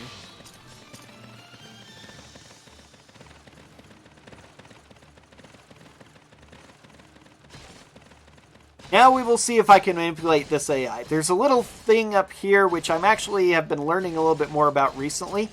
But there are 2 characters here, Oryx and Anaretta, who is inside this stronghold right here. And they are programmed to react once I move past this middle stronghold. Usually Anaretta falls back to defend, and usually Oryx will charge forward. However, I have been able to manipulate Anaretta to fall back instead by doing something funny around here. But sometimes Oryx will run back to defend as well, and... let's see. Can I... yes, good. Alright. Oh wow, he went a different way. He has never gone that way before. Not that it matters, but this is perfect. Now, because I've manipulated them out of the way, this is the first time I've ever done that successfully. You have witnessed a first on a marathon. I've only had this happen like once before, that somehow accidentally I got Anaretta to run forward as well as Oryx, but now I've actually come up with a way of manipulating it myself. That's pretty awesome. So it just means that there's less combat. Now when I'm really unlucky, Oryx will decide to fall back and Anaretta will fall back, and then I have to fight both of them in this stronghold. And that wastes another like 30 seconds to a minute. So here's another wonderful cutscene with a wonderful character. Like you dares to take on this country, this king? Yes, I am so afraid of you and your fan, Mr. Demuth. And immediately, oh, I'm using I'm using the wrong command. Okay, I forgot which character I was for a second. I got too used to I did almost no fighting with the dancer in the last Chronicles, so I forgot how to dance. Instead, I've been trying to katana shoulder charge. Okay, now back to our regularly scheduled beatings. Now, when I first started speedrunning this, I used pretty much just the Swordmaster and Katana, even with my main character as well. It's just the most reliable overall. But I knew that the Dancer was extremely strong, but I also knew that this spin to win was the best technique. I'd learned that from playing pretty much everything over the years. But I also knew that Dancers are so weak, I would have a hard time if the enemy was hitting me. I was very glass cannony, and I didn't know if it was worth the risk. And so finally I decided to do it once to change things up. And I thought, okay, I'll make a Dancer a main character. That'll give me enough experience, and I can rely on the other characters apart for everything else. And at first I wasn't all that convinced. I had a lot of difficulty with the Dancers, as I thought they were getting killed a decent amount. And then I came to this fight, and it was this fight against Tile that convinced me that yes, the Dancer truly is the best way to go with the main character, because Heil in that fight is very frustrating. A lot of people hate him. They hate this as that fight in particular makes them hate this Chronicle more than just about any other. And yeah, we'll have you do it. That's fun. Almost have Minion 4 do it. And you as well.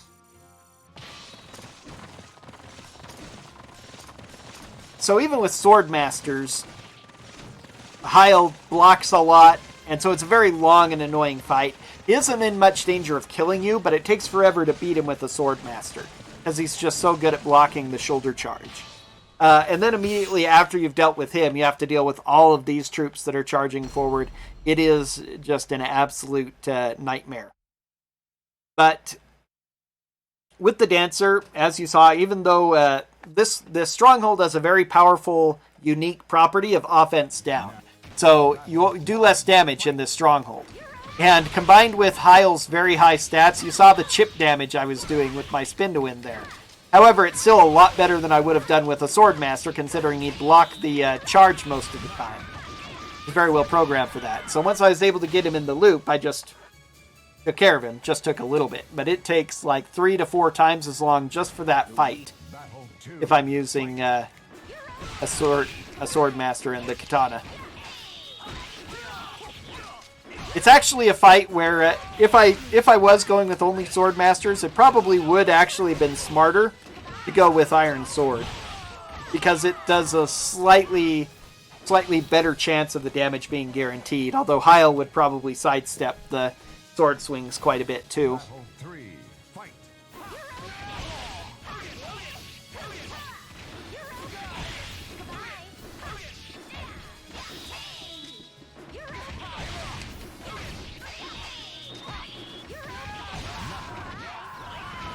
One of the other little features in the game is that the reason that I started this battle now with these 5 is because this is the maximum I can get in the fight.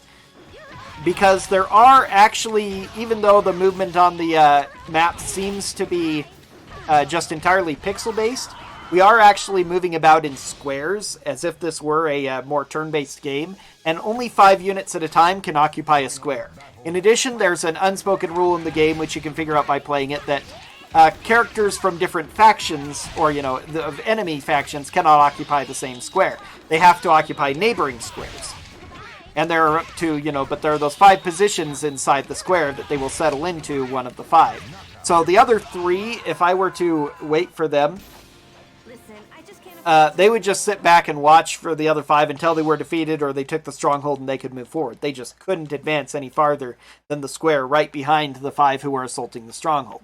So I wait for 5 to show up, defeat them, then I'll wait for the other 3. Or actually, maybe I'll be aggressive and move forward to meet them instead, because that's slightly faster, since they're very slow knights, which is why they're way back in the rear. But the square-based combat is kind of interesting, and it's something else that you may note here. We'll actually get a chance to see it again. I've stopped right there, and then I have to wait until they reach the position where they'll fight me. And I have to wait until this other guy has entered the square and starts swinging before he counts as being part of the combat, before they'll start swinging at each other. So oftentimes you may have noticed that when I'm running in the field towards another character, one of the 2 will stop and wait there for a second while the other one is still moving before he stops, and then they'll both start swinging at each other. Just a weird side effect of the squares that they have assigned to units in this game. To the maps. He has a sliver of health left. And you can tell an enemy is defeated when that shield goes dark. That's actually how I have to use for time on the final boss, because there is a potential that could happen. Something nearly just like that could happen to the final boss, and I could think that I've defeated him because he has no health left. But I have to make sure to watch the shield before I split, because he may not actually be dead yet.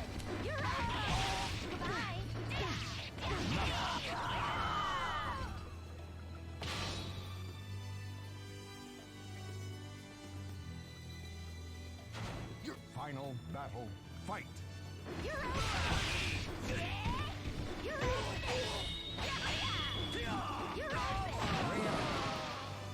Fight. Okay, we're almost through the fights in this incredibly arduous chronicle. There are only 3 left. Unfortunately, one of them is the worst of all. The other 2 aren't too bad, actually. But the one we're about to get is the one I mentioned against Sungmina. And once again, Spin to Win works okay on ice, so if Sungmina is reasonably nice to me, I should be able to take care of her with no problem.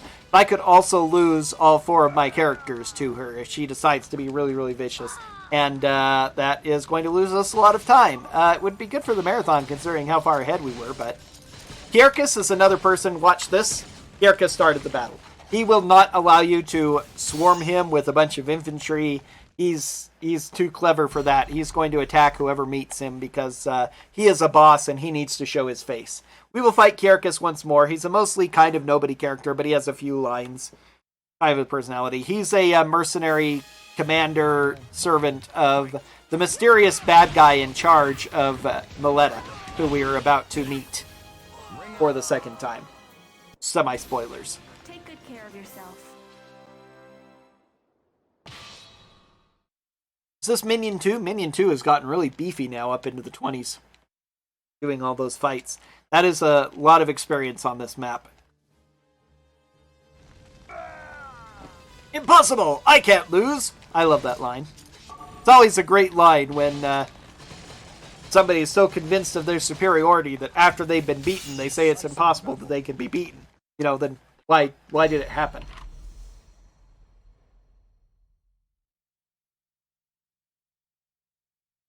Okay, Sungmina. Please be nice, Sungmina. Battle 1. Fight. She almost always starts with that attack. Knowing that, I was able to block her. Okay, going well so far. Got her. Whew. I'll take you on any All right. you want. We're doing quite well. We are through Chronicle 10 and we have not yet suffered a single death. That's going to change next Chronicle, almost guaranteed, but we're off to a really good start so far. I won't forget this fight anytime soon. They all, of course, have little dialogue that I'm skipping through very quickly. Text mashing in this game is kind of interesting, and once again, I have to liken it to another PlayStation Final Fantasy. Like in Final Fantasy 9, you press one button to fill a text box, and then press another button to advance to the next text box. And so by actually double mashing 2 buttons at the same time, you skip through text the fastest. I do the same thing here. One text box, one press of either X or O will fill the text box, and then the same button or another button of the same type press will cause it to advance to the next text box. So luckily, these 2 horsemen will take a couple of my strongholds and lose me a tiny bit of time, but less time than it would take to fight them, actually. And they won't actually do anything more anyway, not that it matters. Being cavalry, who take forever to take strongholds, they would not be able to take out any of my other strongholds, even if they tried.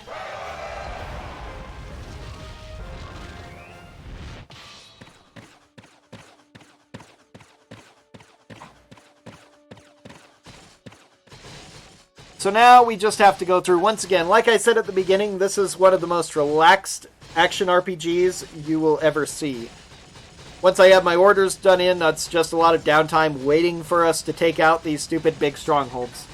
Definitely makes it definitely not a speedrun for everybody because of that, but always been enjoyable for me. So, a few minutes of downtime here. Just like to remind everybody, encourage you to donate for the because we are benefiting Go Rescue Pet Adoption Center, so please get your donations in.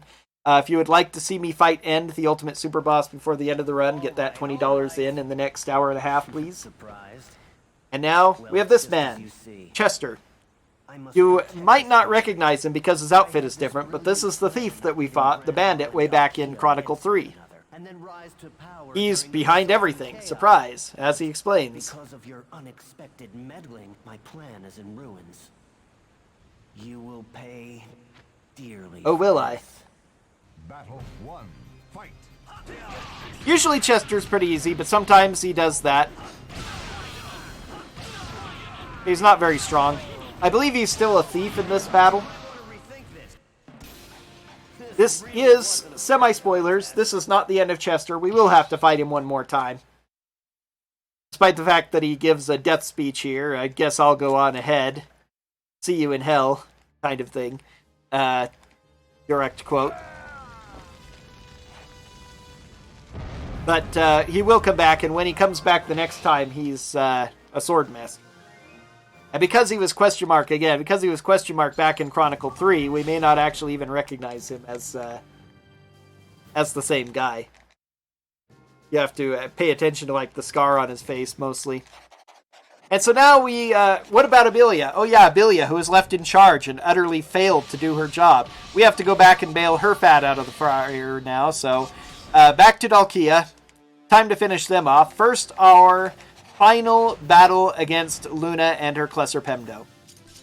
Now this time, they have made this wonderful, wonderful little narrow road passage where we have to fight each of them in unique strongholds.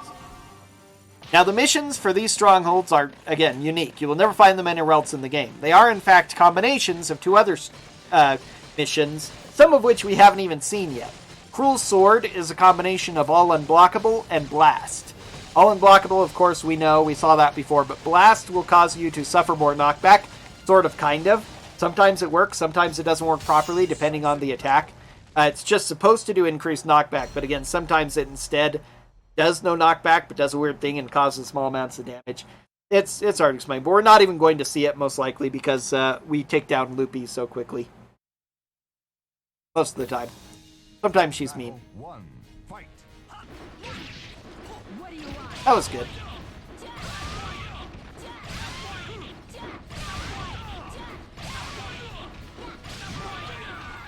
You might want to rethink this. You might want to rethink this. From now on. Alright, next up is Hildo, and as we fight them, they each give themselves a title as well. As you can probably tell, they're supposed to have an elemental affiliation, these four characters, four elements. Loopy is the Flames of Hell, as again, she self-promotes herself.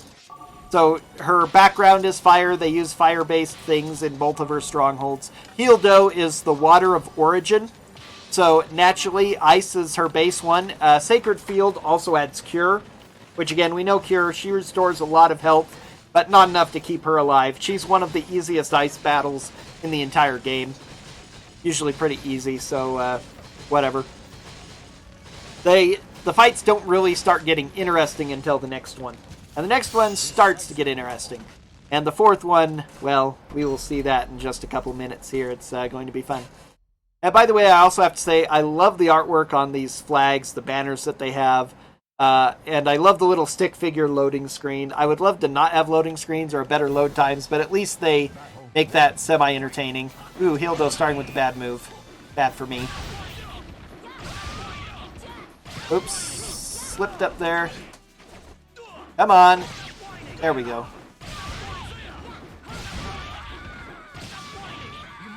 Okay, that was a little rough, but we're okay. One of the other things I'd love to see along with, in a, especially in like a standalone Chronicles game, is the ability to make your own Chronicles. As well as possibly some multiplayer type stuff with them. But if you could build your own maps and design your own strongholds and assign your own missions to situations, you could do all sorts of neat things with it, I feel. That's a pipe dream that almost certainly will never happen, but, you know, whatever. So next up is Elua, who is the Wind of Creation, and her mission is Holy Wings, which is a very powerful whirlwind. Most powerful whirlwind we've seen so far. It's going to blow me around a lot in a circle around, and it's hard to keep up my combos. Holy Wings, though, is the new one here, and that's really weird that they have it here, because Aerial Wind, the other thing of Holy Wind, causes if you get knocked up into the air by an attack, you float like a feather for several seconds before coming down. There's only one place in the game you may reasonably see this, and that's in the end fight if we get it. But the reason why it doesn't make any difference here is because Elua almost never uses attacks. She's easy. All done. But even if she decides to be aggressive, her moveset has almost no abilities that cause knock-up attacks, and she almost never uses them anyway. So your odds of getting knocked into the air and seeing that aerial wind take effect is close to nil. If we fight End, he is much more likely to get off an attack that will knock you high into the air. It's mostly just annoying from a speedrun perspective because it takes time, but it's not really dangerous because it's impossible to do follow-up damage there. The AI isn't programmed to wait perfectly for the right timing for you to come down. It just annoys you before you come down, and then they usually wait for you to stand up before resuming the offensive. Now I have to be very careful to make sure that I back off before this because we're about to fight AG, the Earth of Foundation, who is the worst of all by far. This is the worst mission in the game. Impregnable is a combination of Guardian Force and Quake. We managed to avoid Quake so far, but every 3 seconds the ground shakes and you're stunned. That's annoying. But Guardian Force on its own is the worst because it means she is not affected by anything. She doesn't suffer from guard stun. She doesn't suffer from taking damage. As you will see, I hit her, do damage. She doesn't care. She just attacks through it. It is extremely hard to deal with.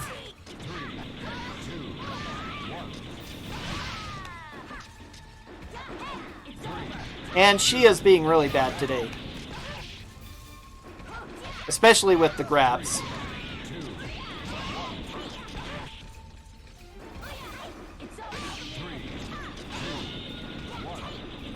So all I can do is just spam my attacks, hope that she doesn't block too much so I can do some damage to her. Holy cow, am I actually... Nope, I had an outside chance of beating her without losing everyone, but that almost never happens.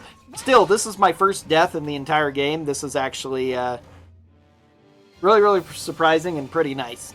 She's dead at this point. She damages herself with her attacks, so she just doesn't have enough firepower, unless she does nothing but throws, kill me before she kills herself. Oh my word, would you stop it?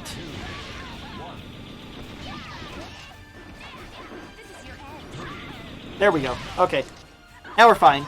So the reason I back off my main character is because without the stun lock ability of spin to win, she just can't do enough damage, especially with Quake going off as well. The katana at least has an ability that can lift you into the air. Now, when I say that they aren't affected by anything, that is a bit of a misnomer. There is actually a way to beat through Guardian Force and affect the enemy, and that's with attack throws. Any move in the game that counts as an attack throw, if it goes off as an attack throw, most of them only are attack throws if they land on a counter hit. But if you can do an attack throw, it will actually go into the throw motion.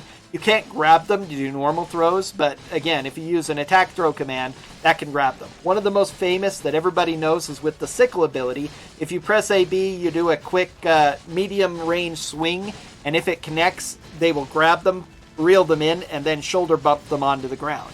And so you can use that to affect them. But I used to have a route where I would try swapping to the sickle for some of these Guardian Force fights, so I could try doing that. But it ended up not being, just doesn't really save time because of the time it takes to swap weapon. Then I have to swap back at the beginning of the next Chronicle or after this battle is over. And it just doesn't do enough damage to really be worth the swap. This time, it will not be like our previous encounters. See if you can Quake still messes you up too badly against AG, and the katana just does a lot more damage, so it isn't very reliable for that fight.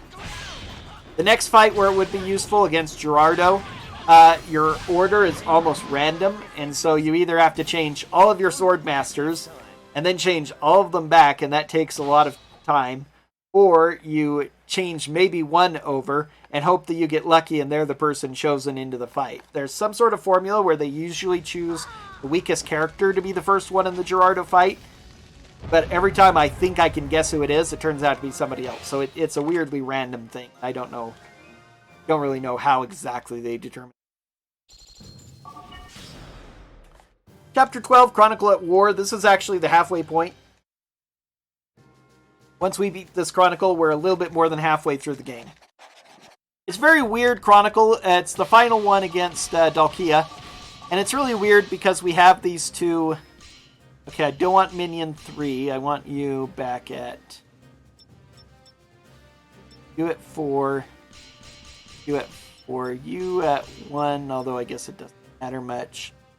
And yeah, you be at 3. That's good. Yeah, that's fine. Perfect. This one I adjust a little bit based on what my experience level is. So there's a lot of enemies, mostly charging forward towards my my main stronghold, so I have to defend it. At the same time, I have 2 Soulcalibur characters, and even though I start with 3 strongholds, as you can tell, they're spread out very strangely. This is really weird, and I don't know why they do this, but because of that, I don't have a lot of reinforcement. But I have to spread out on these 2 wings because we have 2 Soulcalibur characters on this map. We have Raphael, way over here, in this all guard break spot. And way over here is Cassandra. I'll get to any of them. Now, Raphael is a place where there is actually one small glitch in the game which I can try to do. It's generally not worth it to even attempt, really. But theoretically, I can make an attempt on it.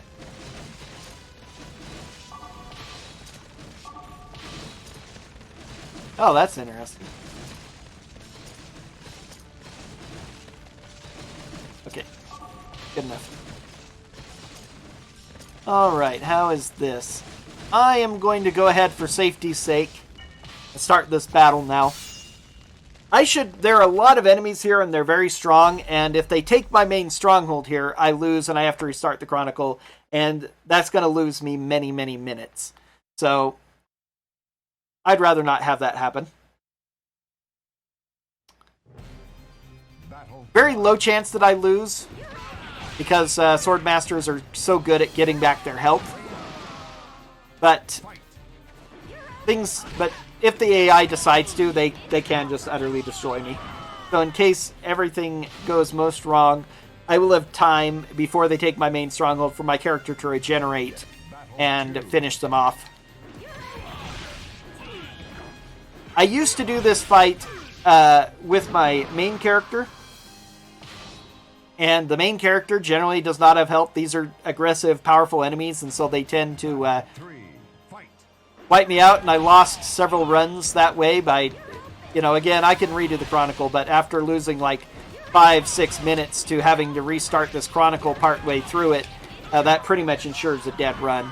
And after that happened to me several times, I said to myself, why am I using the more dangerous person on a fight where it's obviously not working? Let me swap to a Swordmaster. The super safe thing, of course, is to have multiple characters defending and then advance after they're all gone, which is what I used to do way back in the day, but I save quite a bit of time by having more characters on the offensive at the start, and just one defender.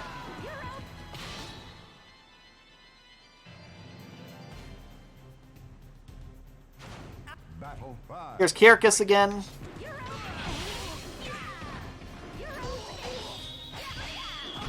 Much better AI, very good at blocking, as you can see. Comparatively, at least.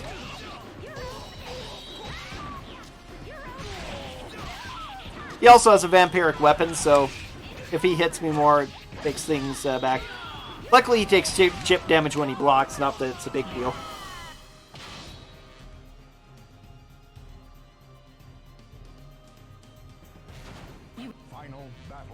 And this is another one of the places, too, where the many different things I've tried have left me totally...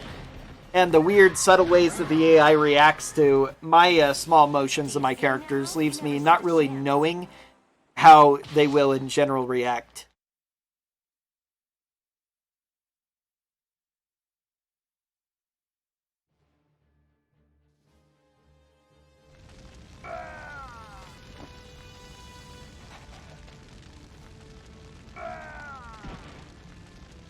But because all of these units are so aggressive, I cannot safely spare really any of them.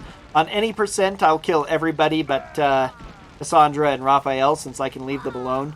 But on SC percent, I pretty much am defeating every single enemy on this map.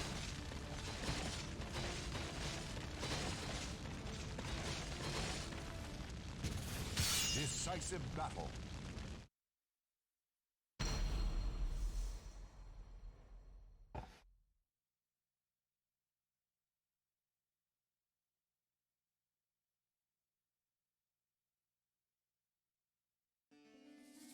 Battle 1. Fight!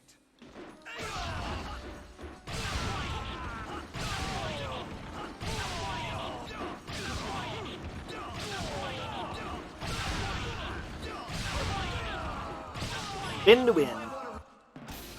Be careful from now on. Depending on how I'm doing, I may try and show something off at the end of the run. There is one other thing that the Soul of Xianghua does, which is absolutely amazing to see. Not super reliable, very dangerous, but hype is all heck.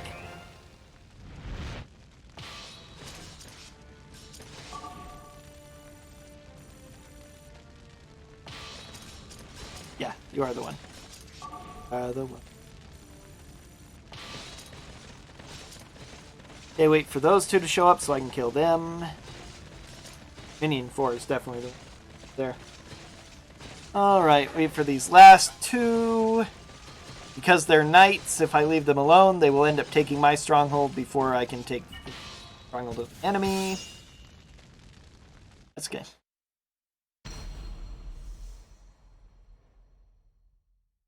There is I have on occasion done what I call 100% runs for this category.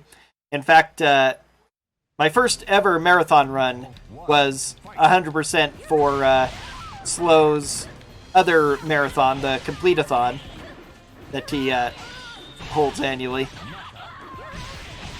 And this is one of there are a couple of Chronicles where, of true 100%, which I define as taking all strongholds and defeating all enemies, is quite a pain because of just all of the strongholds in so many weird places. One of the other things that's fun about this mode, too, is all the different characters that they created. With the exception of the Soulcalibur characters, every other unit in the game that you meet is just wearing the Create-a-Soul equipment and with Create-a-Soul bodies. And as I mentioned, there's two that are exceptionally tall for whatever reason when you can't adjust character size in this game. Later games good. But otherwise, they're all just that. So you can see all the different creations that can be made using the stuff that they have available. And some of them are really weird, but a lot of them are a lot of fun. They're just really neat to see.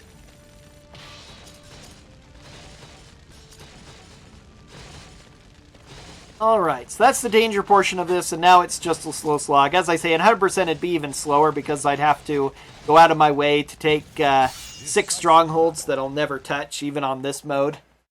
And it would be even more than that in any percent. There's even more that I'd be able to ignore. But can be quite a slog.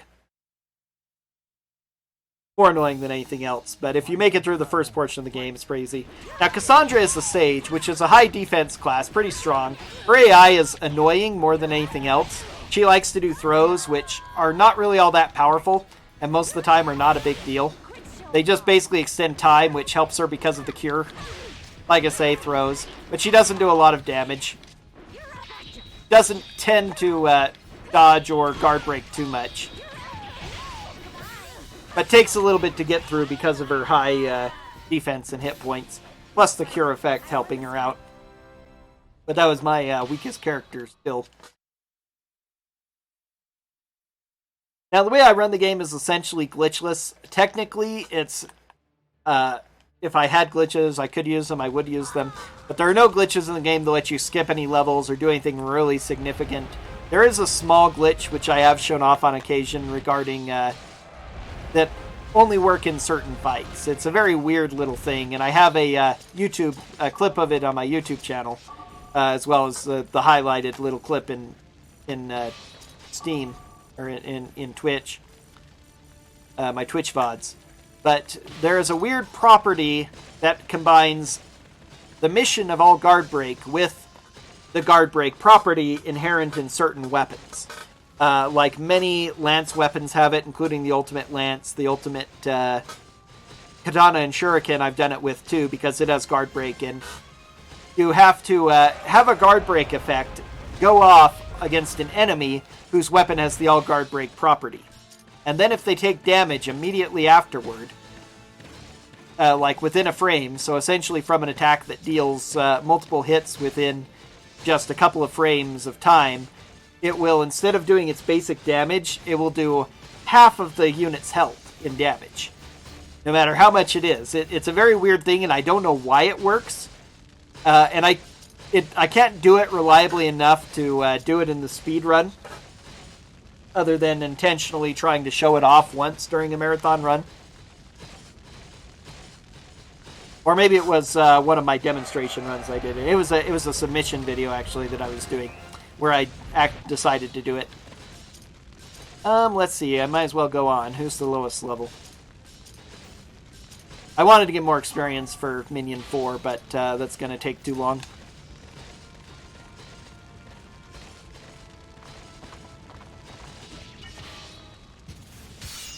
So it's a really funky thing. Otherwise, there are no real glitches in the game that can affect it anyway. There's a couple of weird visual glitches that'll happen, some of which are hilarious. I was one time fighting Talim, and Talim did one of her jumping attacks, and she fell off the edge. But rather than just falling immediately off the edge, she landed on the what would have been the ground if it extended that far, actually looked back at me, and then, I swear, she looked back at my character, then looked at the ground, and then fell out of the ground and was counted as ring out, as if she were Wile E. Coyote or something in a Looney Tunes cartoon. It's one of the funniest things I've ever seen. That was when I played casually years ago before I started streaming or doing anything, so sadly I wasn't able to capture it and I've never seen it replicated, but occasionally weird stuff like that happens, or somebody will fall out of bounds upside down or something.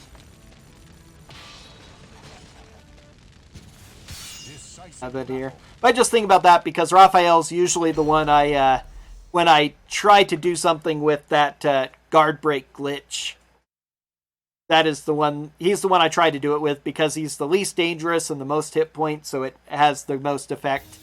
There is one other Soulcalibur character who has the, by the way, his secondary outfit. Cassandra's is one of the ones I like the least.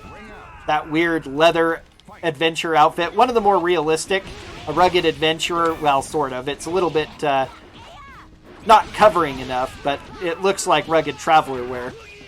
Raphael's, on the other hand, is leaning fully into his new vampire persona. He's an operatic, face-concealing vampire. But he's also the person that's best to use the guard break glitch on because he has a lot of hit points. Taking out half his health in a single burst, if you can do it quickly enough, can actually speed up the fight, make it go a little bit easier. Another person I could try it on, you're actually useless to use now, could be Mitsurugi, but he's a lot more dangerous and he will punish me for he's a samurai, so he doesn't have as many hit points or defense.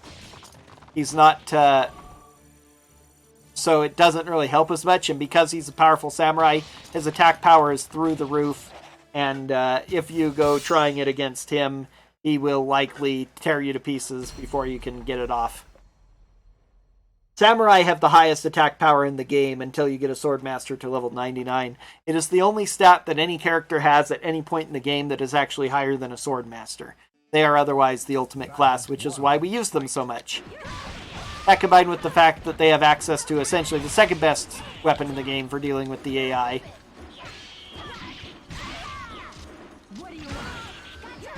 My charge comes out before yours. Oh, stupid wall. I was actually trying to do just what I did there at the end. That, using the first two steps of that triple leap into the air attack is really good for ringing people out over barriers at the edge. But the wall she went the wall instead of the, instead of getting towards the edge, so. There, just like that. If you can't tell, I have put thousands of hours into this game. And sometimes I like to leap off the edge after them. You're way too weak.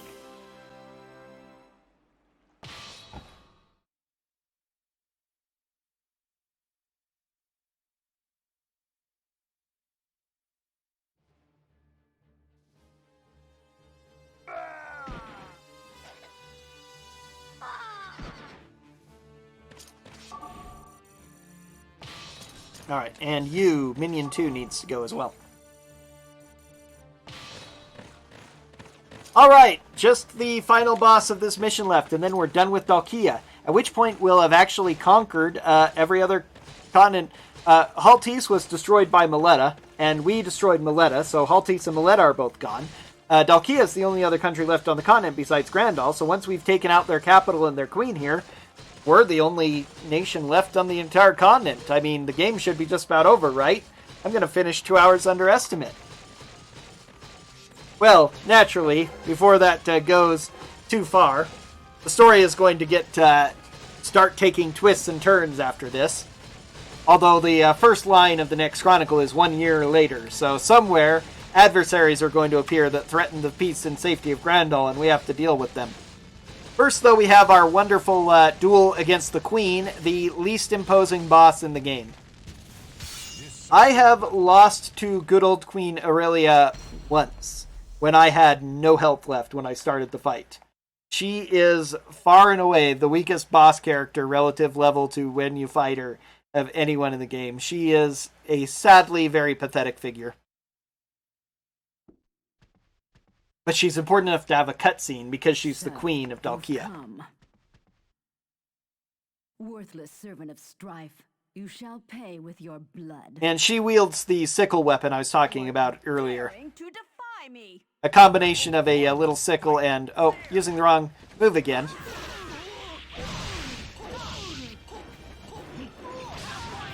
I spotted her an entire half a health bar by using the wrong move, thinking I was, once again, forgetting that I was Dancer instead of Swordmaster, and she still couldn't do anything.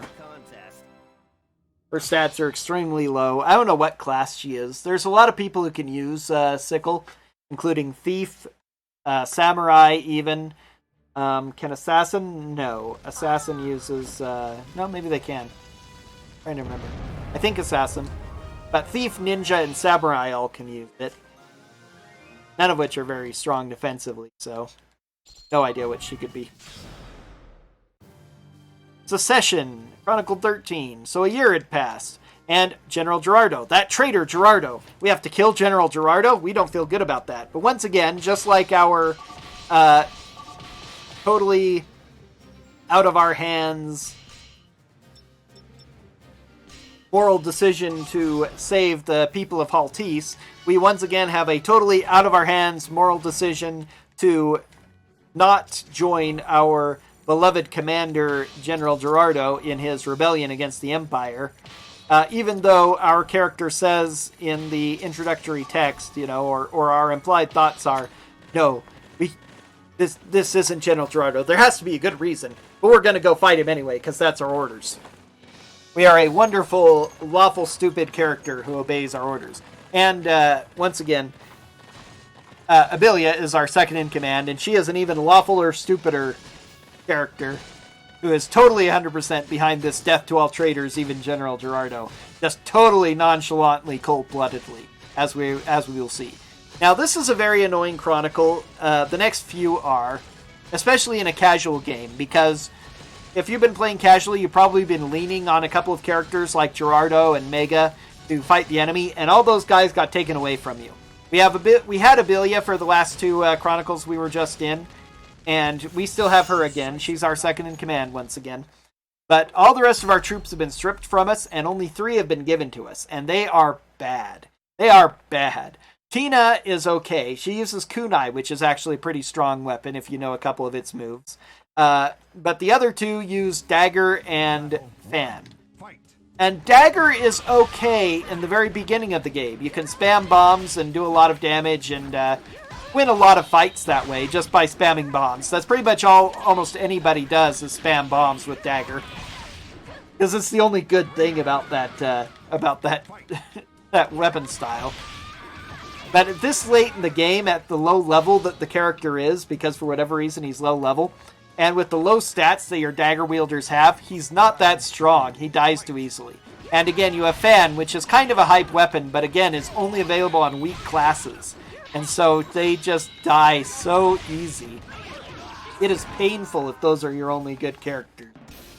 And it's what makes the MCO more interesting, because I have to I have to win a bunch of battles relying on characters who are suboptimal, shall we say.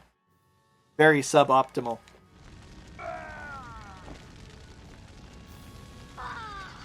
This one is painful for other reasons, though, because in a speedrun setting, even in a speedrun setting, the other really annoying /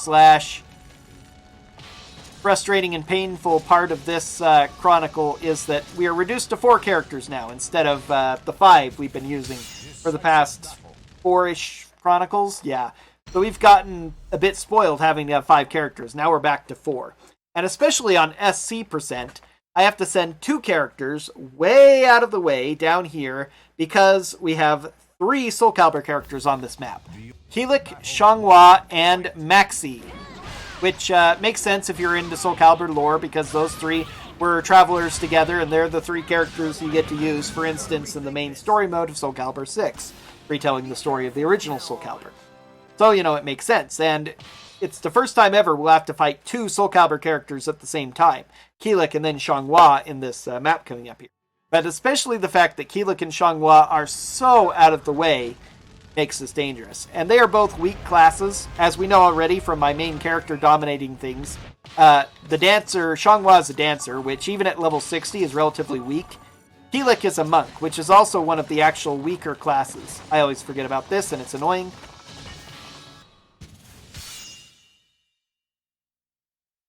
So, monks have a lot of hit points and do decent damage, but most classes do decent damage, really, so there's only a couple that are more defense than offense. So, but because of his low vitality, which is effectively your defense stat, he takes a lot of damage, so his hit points don't actually mean very much. They're both relatively weak, but they are in a kind of dangerous mission, one that's very subtly dangerous. It's called Reserve Offense Up. We've seen it once before with Luna, the last time we fought her. And I didn't mention it then, but Reserve Offense Up, we will see once more as well. It is a very weird name. I don't know how the translation for it came out that way, but it is relatively accurate. As your hit points get lower, your attack power and your damage go up. So, if I get them very, very low, and then they break out of the stun lock, or, for instance, I hit them with Ring Out, but they don't quite die and come back with a sliver of health, their offense will be a lot higher. And especially since they're at level 60, that means they could potentially, one-shot me if I end up letting them get out of a stun lock and can't finish them off. It's usually pretty safe, but just... it's generally better overall to have 2 characters here just for the added safety in case they take out 1 character. It almost might be faster to lose 1 character because then I'll respawn all the way back in my main stronghold about the time the other character gets there on foot anyway. So, if I had only 1 character, I'd be losing a lot of time because then I'd have to respawn there, run all the way back. I'd probably have to pull at least 1, if not 2 of my characters from the front line down this road. Totally not the move I wanted to use. That's okay. Come on, Xianghua, be nice. Thank you. Level 33 versus level 60. I do have a better weapon. Xianghua's default weapon is not strong, doesn't have any bonus attributes. I'm using the Soulcalibur weapon for Xianghua, which is her ultimate weapon. It gives a lot of increased attack power, sometimes does extra damage by causing normal hits to be counters. It also restores my health slowly over time. Good fight overall. That can go bad, but really wasn't a fair contest, agreed. Any contest is not fair where I use spin to win. Totally unfair, and that's why it's good for speedrunning. But that fight went pretty well. Still have not died with my dancer, which I cannot recall that that's ever happened to me before, that I've gotten this far without losing my dancer at least once. Okay, let's go. Backstabber. You need to go all this way. You can only send your people so far, and so that's the utter limit of how far I can give them orders to travel.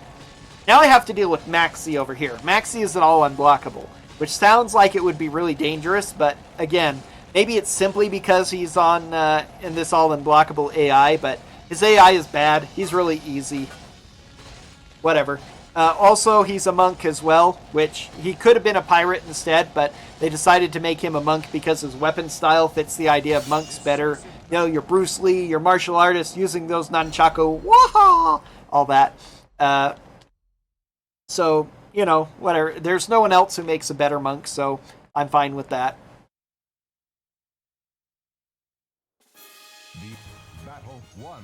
Fight. Also, some very funky looking dancers on this map. That's all I'll say about that. Some of these outfits are, as I say, a lot of the outfits are cool. Some of them are like, okay.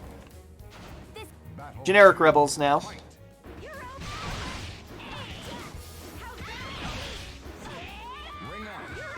But,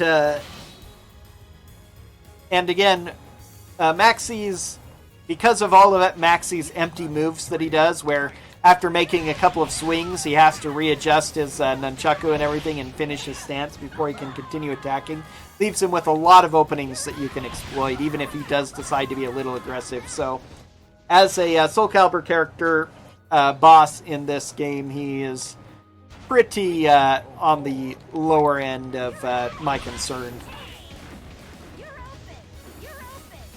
You're open.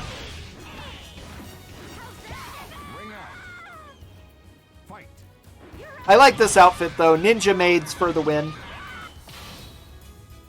All of your anime ninja maids rise up for revenge. Final battle. Fight.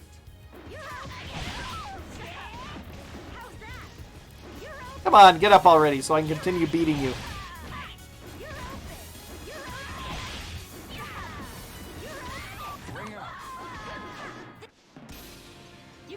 One of the weird quirks of falling out of bounds seems to make the victory screen load slightly faster than if they just die and are finished off inbounds. It's a very weird thing. I've never really tried to scientifically time it to confirm it or whatever, but there are actions that I often, you know, you've noticed that I do taunts and soul charges and other weird things at the end of battle when it's over, just because of I have a little bit of a I don't know, maybe ADD problem, I guess, is it, enough that I always have to be doing something, nervous twitches and stuff, and so commanding my characters to do something is one of my entertainments. I'm very sad that there are no taunts on the regular weapon styles, like the katana style and all the rest of the Creative Souls, because they don't get to do a weird taunt and pull it off a pithy one-liner and everything. I'd like to do other stuff, like try to fall out of bounds or do soul charges. But those same actions I try to do, I often don't have time to finish them when they fall out of the ring.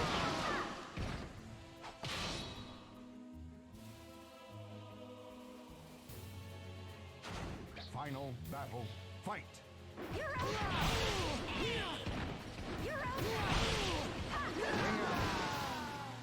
Fight.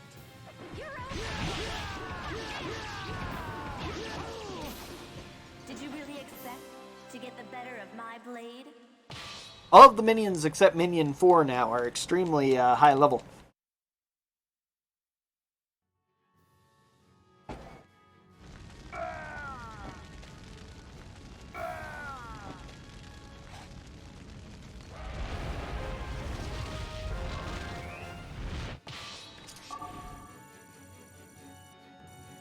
Alright, now we just have the final battle on this map, and unfortunately it's a doozy. Brunhild, the boss here, has Separate, which we haven't seen yet.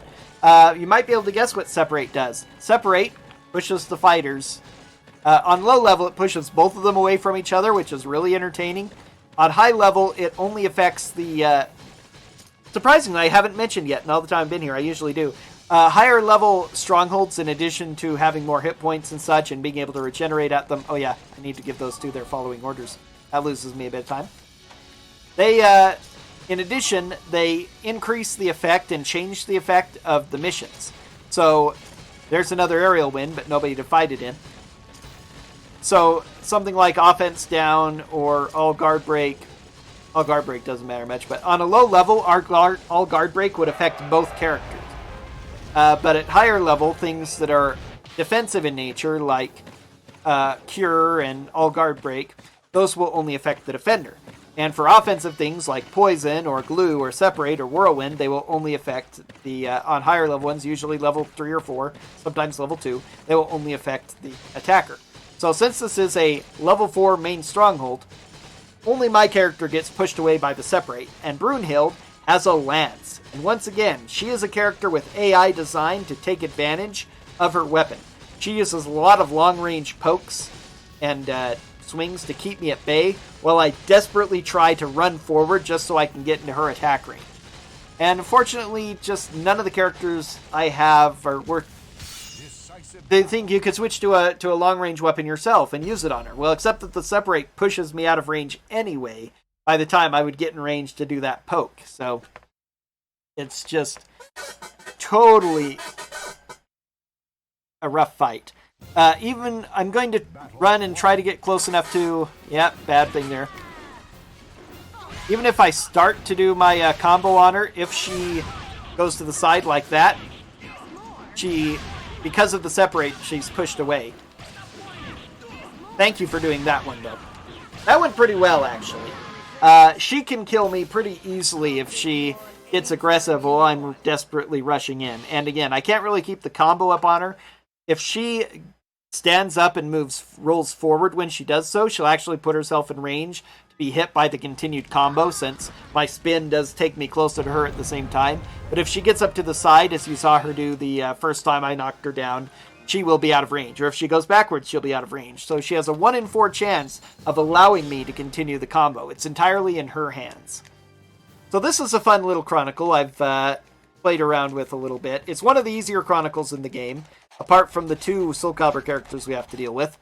A few unique things about it I'll get to in a minute. Okay, now there is a slight danger here because...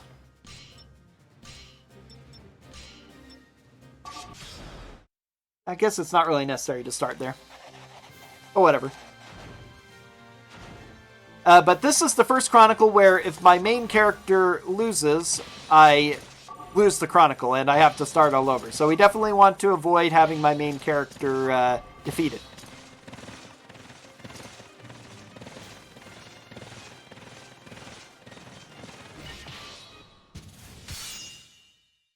Making a quick stop here to battle this person, otherwise they will attack me from behind and cause problems.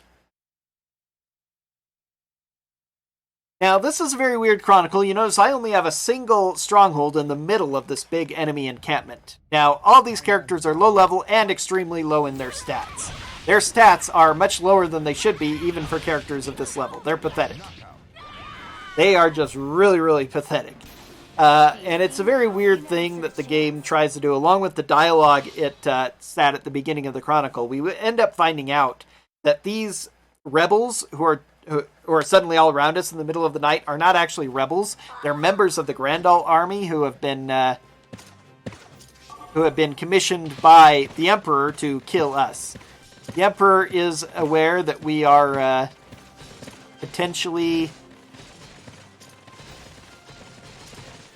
that we will potentially try to sign with General Gerardo.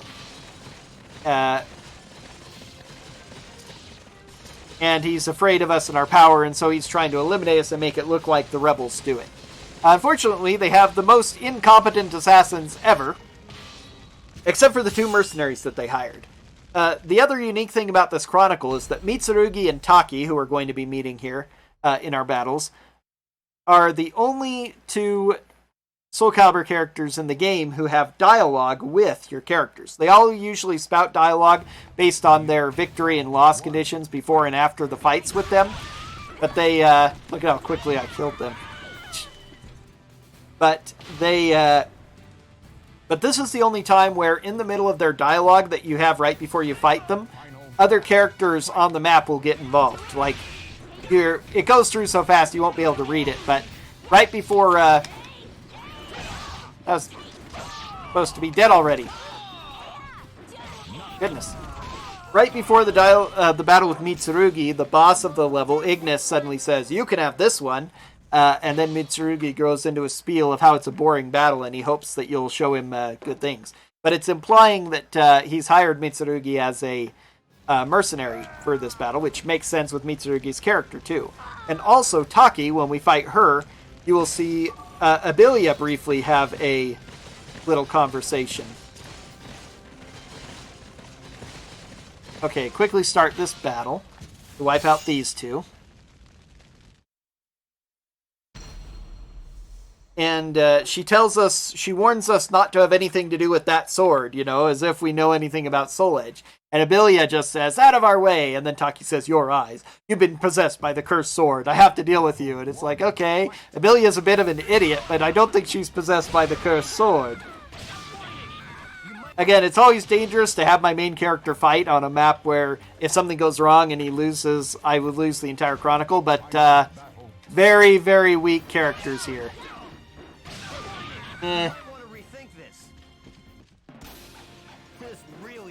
This was totally not a fair contest. These rebels are so weak.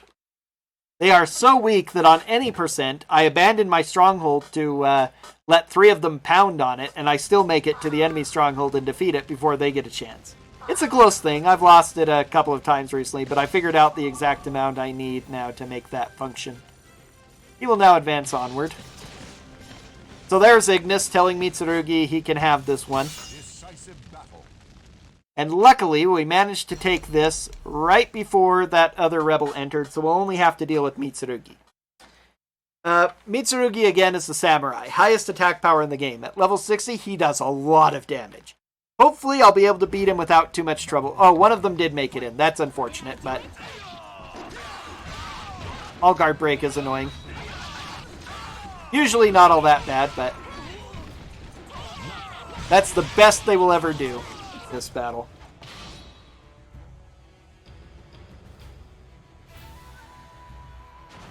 Battle 2. Fight. Did I do it? Hey! Did I do it? Did I do it? Did I do it? Wow, he killed one of me. That's unusual. Not a huge deal.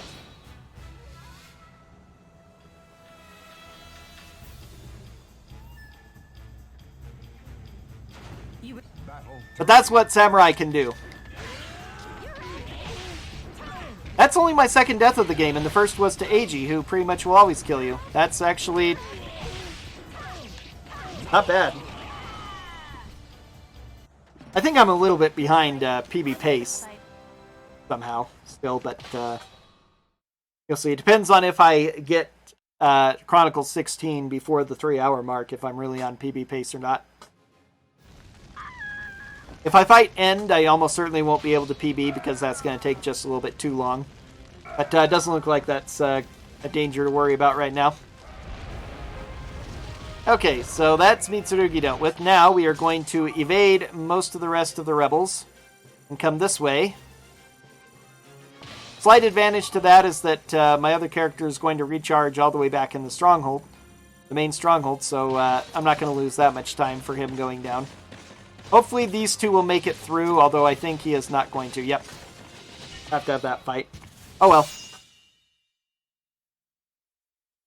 Oh man, my main character actually got run into down there as well. I have to go bed and take care of that now.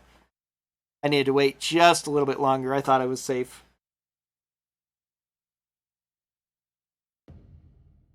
Final battle. Fight. It's sometimes sketchy how the AI, although it's square based. If they enter squares and an enemy unit enters a neighboring square or starts entering it, they have to stop and wait and they have to start combat. If they're in neighboring squares, they have to be engaged with each other. Again, similar to certain war board games or strategy war games based on those, or strategy RPG. So on the map, it looks like my character is actually turned around and gone down this road a bit to challenge her, even though it's just because she arrived on the square before that character managed to leave the square. Because of this, I'm going to lose a little bit of time on this split based on how I would perform normally, but not a real big deal. The final battle. Fight. Stop whining. You might want to rethink this. Don't hold back next time. For safety's sake, I once again need to make sure that my main character is pulled back from the battle against Taki right before we get there as well. Because, again, Taki is usually pretty easy. She's just a ninja, not nearly as dangerous as a samurai. But if she decides to go into hero mode, she is a level 60 ninja. You know, even if she's a ninja, she's level 60. Ninja are one of the weaker classes, but they're not that weak, so she can kill me. Not so much the Sword Masters. She just doesn't do enough damage to really threaten Sword Masters, no matter how aggressive she gets. But the Dancer, very much so. I'm level 37, 330 hit points, for example. I level 23, 377. 330, 377. 47 less hit points, 14 levels higher. Dancers are weak, man.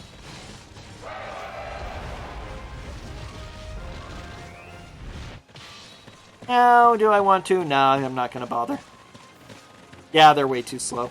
I was considering beefing that up just to provide an extra bit of protection, but I don't think I need to do that, actually. Especially since I already fought a couple more than I'd like to.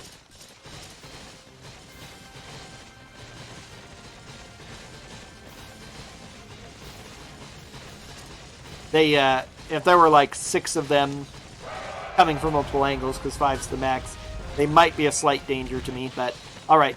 Before I go losing myself talking about stuff because of the lullness, one of the biggest disadvantages to, as I say, how laid-back, casual this run can be is that oftentimes I'll start talking about something to entertain my chat, you know, or just reminiscing about something for whoever viewers I might have, and I totally forget that I'm supposed to be backing off my character from a fight against AG Unbreakable or some such thing, and then I end up losing time because they do get killed, just as I predicted they would. So, luckily, I paid attention that time and was able to back up my main character, so I'm not in danger of losing. There's a very small chance I could also lose in the main stronghold, but I usually just go for it. I might back off just for marathon safety with my main character before the Ignis fight too, just in case. Battle 1. Fight. Yep, Taki's going full hero mode. For all the good it does her.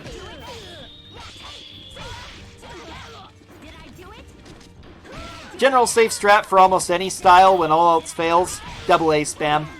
Ring out. I'll take you anytime you want. Minion 1 has the only 2 losses that our entire unit has suffered so far. Again, that's an incredibly low amount of losses for this point in the game.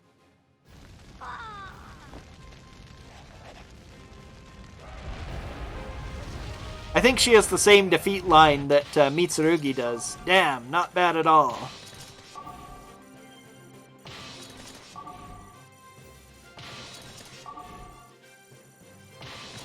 One of the things I haven't talked about, but is a difficulty with trying to manipulate this strategy map portion, is involves the going through your characters.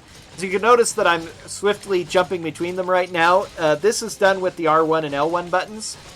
And it goes down in order with the main character, second character, third character, fourth character just in the line.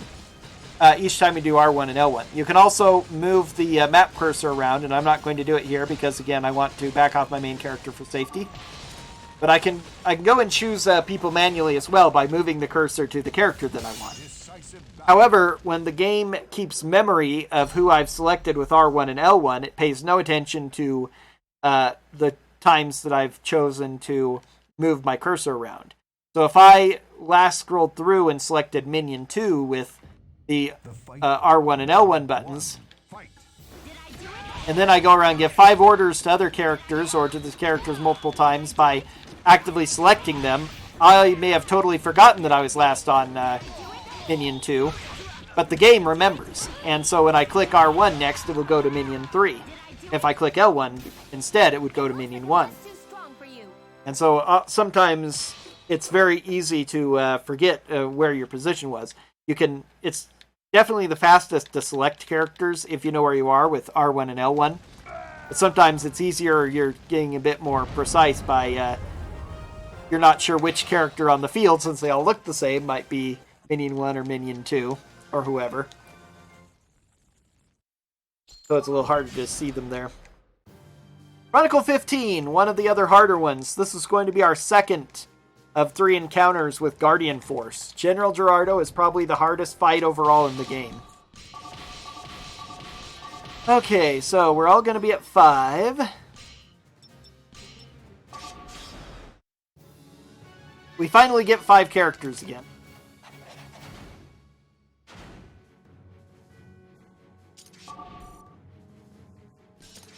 Want to send you that way.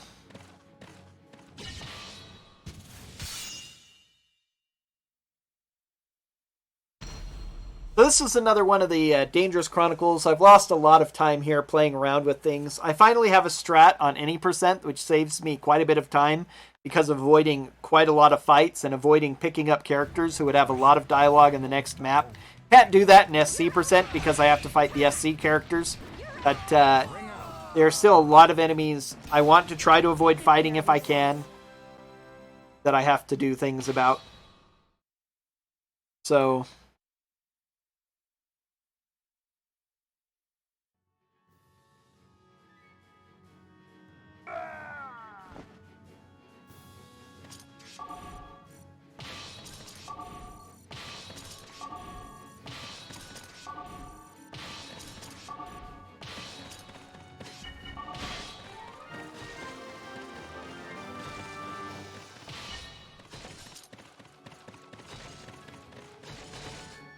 alright, Minion 4. It's Minion 4's chance to get a lot of experience back. So, our 2 Soulcalibur characters here are Voldo and Yoshimitsu, who were destined rivals in Soulcalibur 2, so it makes sense that they put them together. Voldo is the other dancer, which kind of makes sense based on his style. It's very fluidy, dancey.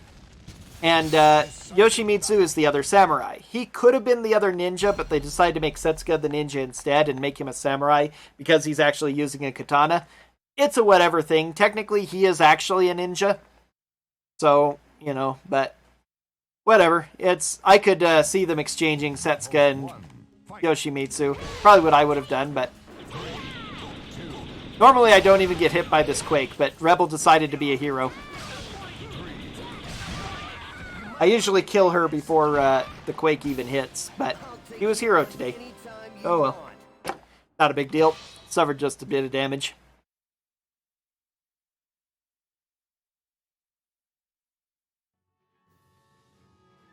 Okay, and now Abelia is going to freak out because now all of the enemies are going to be charging us, but we really don't care.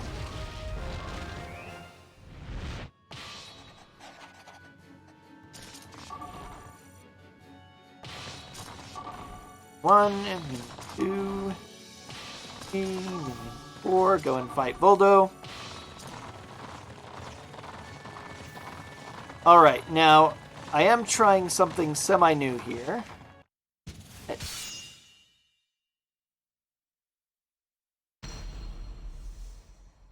So Voldo, take a look at his outfit. It is one of the most bizarre. Some people are really freaked out by it, but it is pretty darn hilarious. His sunhead, moonhead outfit. Makes him look like a sunflower, among other things. Very goofy. And just a funny hat. How that did not knock him out, I do not know. That really should have sent him over the edge. Should have been able to there as well. He's usually pretty easy in addition to being a weak dancer, but this is one of my lower level characters. Sometimes he does like to be Voldo and do Voldo things. He's usually good for 1 or 2 annoying hits, but is never a threat. Yoshimitsu, on the other hand, can be quite dangerous.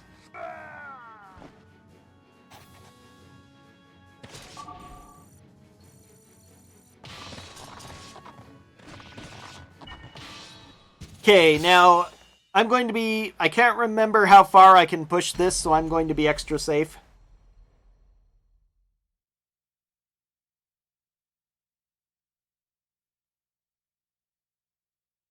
Not extra safe, but extra safe. Battle 1. Fight. The biggest danger in this Chronicle is that the enemy's stronghold is a level 5 stronghold, has a lot more hit points than my level 4 stronghold.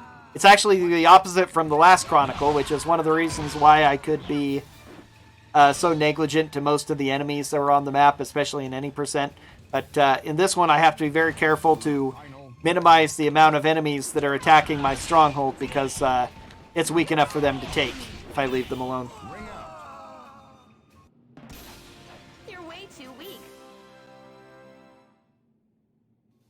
I'm gonna go ahead and recruit Failfan over or Rudiger over Failfan. I'm gonna leave Failfan alone.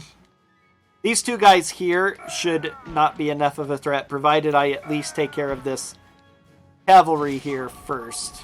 So.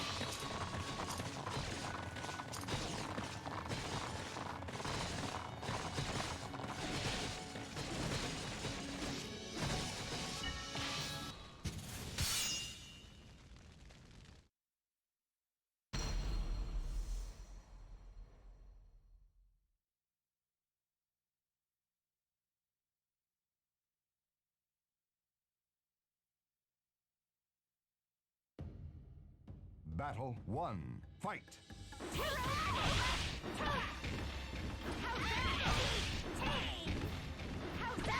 Ring out. Fight.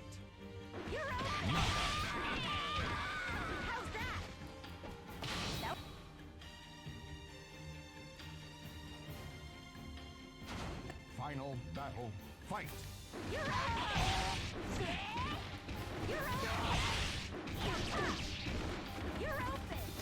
I think she has a weapon that prevents ring outs because she totally should have been fallen out of bounds from that.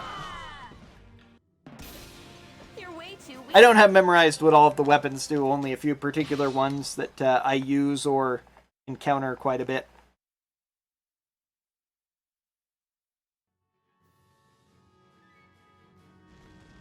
Alright. I've grown a little quiet here because I played around, as I say, I played around with this Chronicle a lot recently. Been trying to optimize it still further, do more interesting things with it. And because of that, I've ended up dying a lot more than I should have. And so I'm thinking very hard about not messing this Chronicle up because this can lose me a whole lot of time. Again, nothing really kills the run in a sense that I can't complete it, but and I have a very, very generous estimate. I assumed that a lot more would have already gone wrong than has gone wrong right now. But,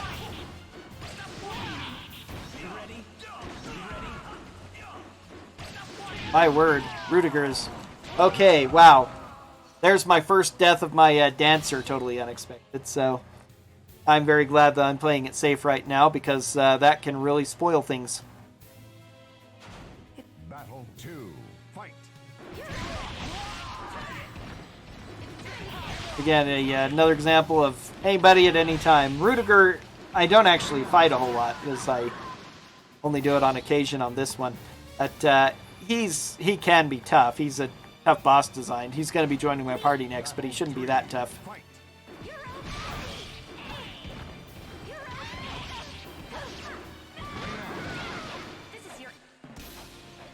Well, got some more experience for Minion 4, who needs it badly, so not all bad. But I definitely need to get into this stronghold and get it built up before they take it, or else things are going to get a lot more interesting in a bad way. Less interesting, actually, just more frustrating.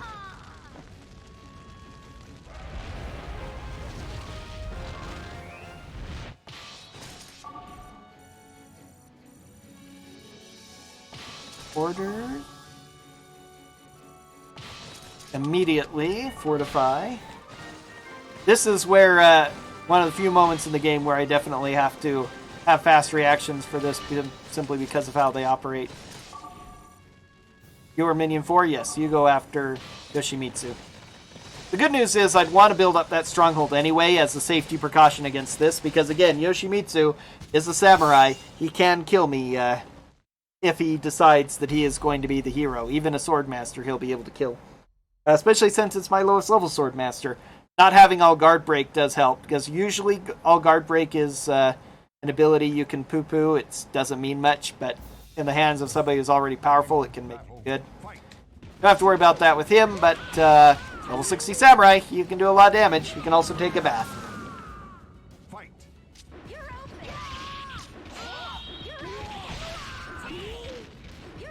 Okay, nice, good, easy Yoshimitsu fight. Yoshimitsu, I was so concentrating on him killing me, I didn't point out what a wonderful squid head he has. I hope you're paying attention to it.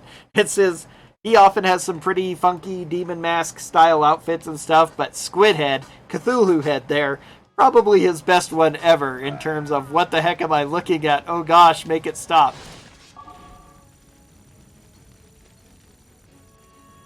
Squid, so that's the end of Squid Head Yoshimitsu, and the end of the really funny looking outfits. Most of the rest of them are just, you know, basic kind of ones, interesting. Backstabber is about to respawn. Well, I lost a little bit of time with that death, but not too much. Depending on how the Gerardo fight goes, I can still make pretty good pace on this map. So Gerardo is once again Guardian Force, probably the worst fight in the game because of the fact that he has so many hit points, such awesome defense, he takes chip damage from everything, and he has Guardian Force. If the main boss Strife had Guardian Force, he'd be literally unbeatable. So, but just the Guardian Force makes this a fight where I am guaranteed to lose a character. I've never beaten him with a single character. If I beat him with one, that is extremely good. If I beat him with two, that's okay. That's fine. I'll take that. That's about average. But beating him with without losing a character is impossible. I've never done it. He just has too many hit points. And the fact that he can... If there were walls on this map, it'd be a little bit easier because then I could ignore... I wouldn't have to worry about getting hit by ring outs.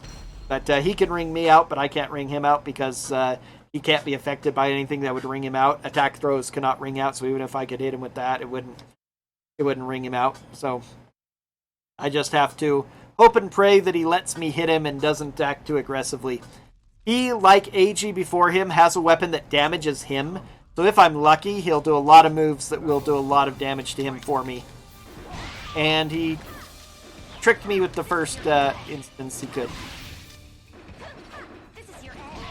Still tend to find this to be a very useful move because he leaves himself open to it a lot. And oftentimes, if I'm lucky, we'll swing through it, kind of like that, or like that. He'll do attacks that will... I'll end up going right above him as he attacks, so he can't finish the hit.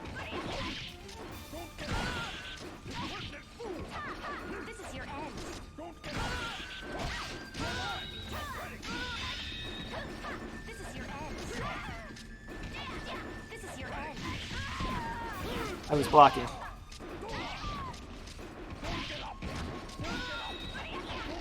How did that hit me? Some of the times with the hitboxes.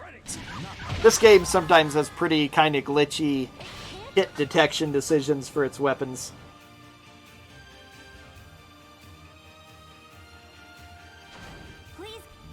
But that was a good amount of damage from the first minion attack.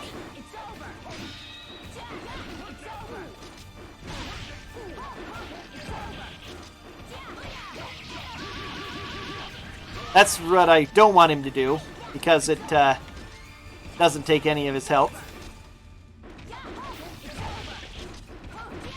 Very much what I don't want him to do, because, yep, that's a ring out. So I'll probably lose 2. I was looking on pace to lose only 1, which would have been really great, but...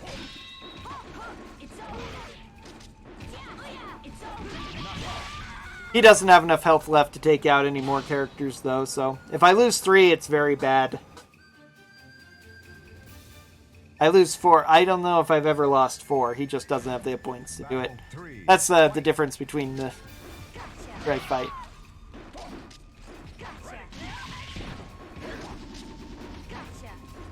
I wasn't able to do follow-up. There are a couple of attack throws I have done with him before, rarely on Katana, but usually they don't come out for whatever reason, which is why I don't try them often.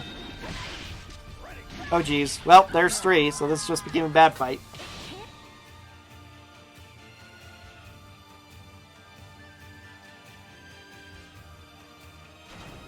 Battle 4. Fight.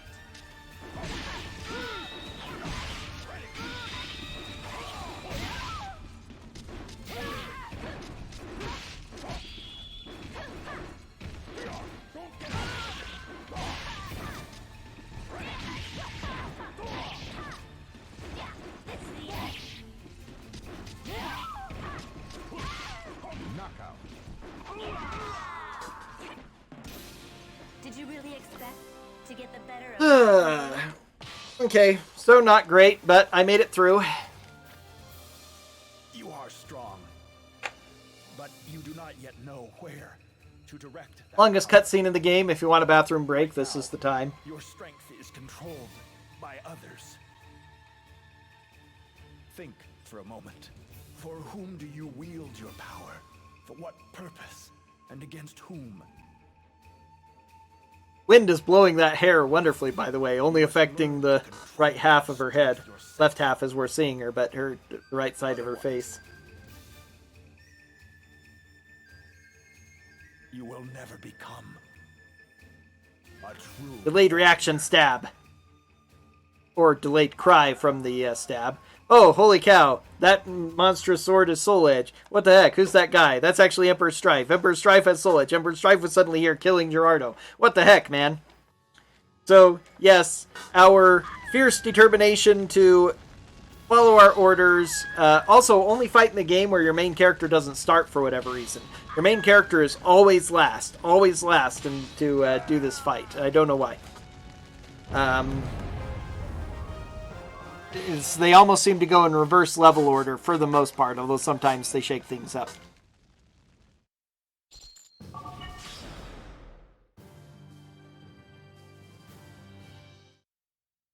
So now that General Gerardo has been killed, that we basically led to his death, effectively killed him, we've decided, you know what, we feel really bad about what we did, so now we're going to take over the rebels that we were just butchering, and we are going to lead them to victory in Gerardo's place. But instead of being purple, we've taken on the name of Artheus for an unknown reason. I have no idea what Artheus is supposed to mean. And we are a cool blue color now, and not the purple. Which, purple is not a bad color. I also like purple color, but that purple I didn't like much. This blue is much better. Red's my favorite color, but we can't be red anymore. At least we're blue. This is also the blue that Abilia was when we were fighting, and Gerardo, when we were fighting against them in the Academy. So, Grandal gets the two best colors in this, both the blue and the red. So, this map is far and away my least favorite map in the entire game, and it's so much worse on SC%, because we get only 3 characters now. Which not only means less of a cushion of protection against powerful enemies who now are ridiculously tough, but we also only have 3 characters to... it takes us that much longer to take down strongholds since we're only inflicting 60% of the damage we should be with 5 characters. I don't know why they only give us 3 for this Chronicle. It's very frustrating. And on SC%, to make things worse, we once again have 3 Soulcalibur characters we have to deal with on this Chronicle. And they are, you could say 3 of the worst. I'm not convinced that Zasalamel is that bad, but Zasalamel can one-shot you, so I guess, yes, technically he's bad. For the most part, I don't have a problem with him, but people told me, oh, he's the worst, he just one-shots you. And yeah, he's good at it. I'll get to that in a minute. But the other 2 are much worse, because you have to fight Talim and Yun Sung together. And like Keelik and Xianghua, they are 2 weaker classes, but they have a much worse mission. They have the second worst Soulcalibur character mission in the game. They have a powerful whirlwind, and once again, their AI is programmed to take advantage of it.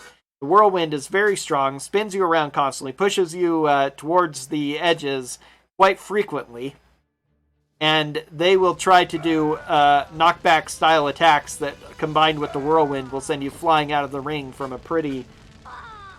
You think you're safe, and suddenly whirlwind and a knockback attack have pushed you out of the ring. It is so rough. And this was one of the most frustrating places when I was playing casually, because when I was first playing casually, I wanted to take out every stronghold, every enemy. And because that's how I do games, I complete them 100% as much as I can. Or at least I used to when I was a kid. Now I don't have the patience to do that as much anymore. And games are so big and hard to do that with.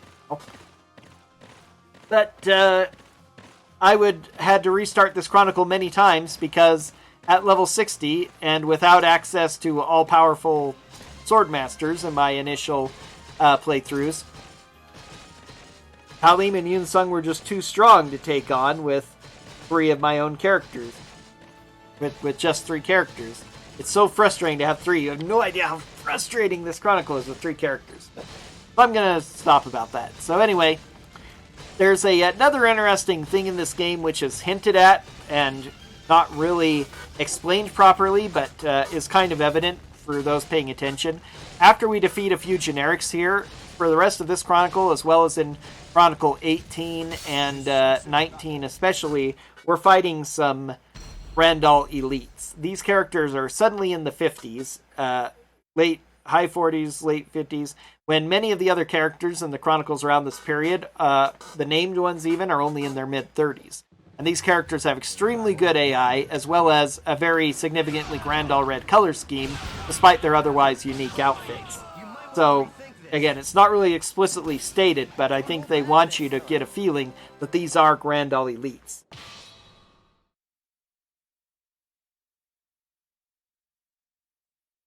Hey, welcome and thanks, Wizcus. Pardon me. If I can read properly. A bit hard at 3 in the morning. 2:30 in the morning. Not quite 3 yet for me. I'm in the Mountain West, so it is not as late in the morning, relatively, as it is for the East Coasters, but... So, this fight here, we have one more generic, and then we're going to start fighting those elites. One of the nice things about SC%, it's not that fair of a trade, but at the very least, thanks to a bit of ingenuity from me and advice from my number one fan, my younger sister, MKBunny, as she goes by, I came up with a strat that avoids a couple of the elites that I would otherwise have to fight on any percent. So that's a nice little thing. So I'm going to show that off. I'm actually rather proud of that strategy. Right here. MKBunny first suggested that I take the northern route rather than go through the bigger stronghold. I thought that it was a bit better, but turns out that it has some advantages, especially with how I've adjusted it. So here's our super aggressive elite. Level 48. Higher stats than she should have for a monk. Very, very aggressive and skilled at avoiding most of my attacks.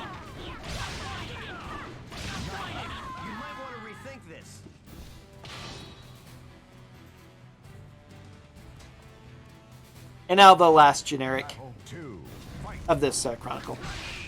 Also, way too aggressive. Way more than she should be. Stop that! Okay, back to 2-button domination. I am, by the way, doing the spin to win with only 2 buttons. Starting the whole lead spin is AK, and then in order to do the full spin as I'm doing, you hold B plus K. A plus K meaning your A command plus kick, which defaults to square. Kick defaults to circle, and BK is default of triangle plus circle. However, you can alter your command setup of what your buttons are, and customize the setup, I should say. Okay, let's see.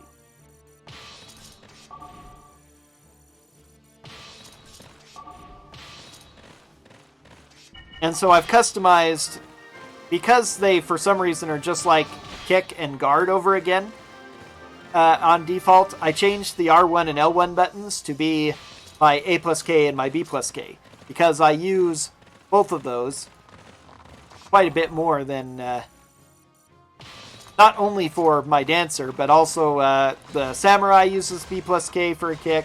Many of my other techniques, I use the A plus K and B plus K attacks a lot. So it's a lot better for me to use them there.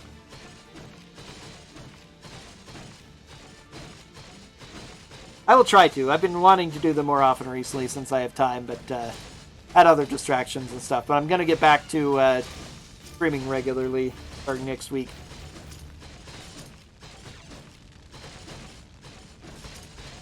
Alright, so now we have to deal with Zoss-LML. Zoss-LML has a very unique thing here. Mission is down lose. One of the weirdly translated ones. Down lose is literally that. You fall down, you lose. So he can one-shot your entire group. And again, he has a strong AI that is programmed to try and take advantage of his attacks that can knock you down so that he can instantly win. Even if they're weak attacks, they come out fast and will do knockdown. They wouldn't be great in a normal fight, but in this one, they one-shot you. However, it works against him because it means that I can one-shot him as well. Because usually he's that easy to beat. Shoulder Charge also knocks down, so his level 60 means nothing and I get to one-shot him instead. Now, 90% of the time, he doesn't know what to do with the Shoulder Charge and I beat him easy with that. If I try to use my Dancer, it's a 50-50 proposition. So I bring a second just in case, because there is that 1 in 10 chance he beats one. He's never beaten two, though. And also just in case, I fortify up that stronghold so that they will...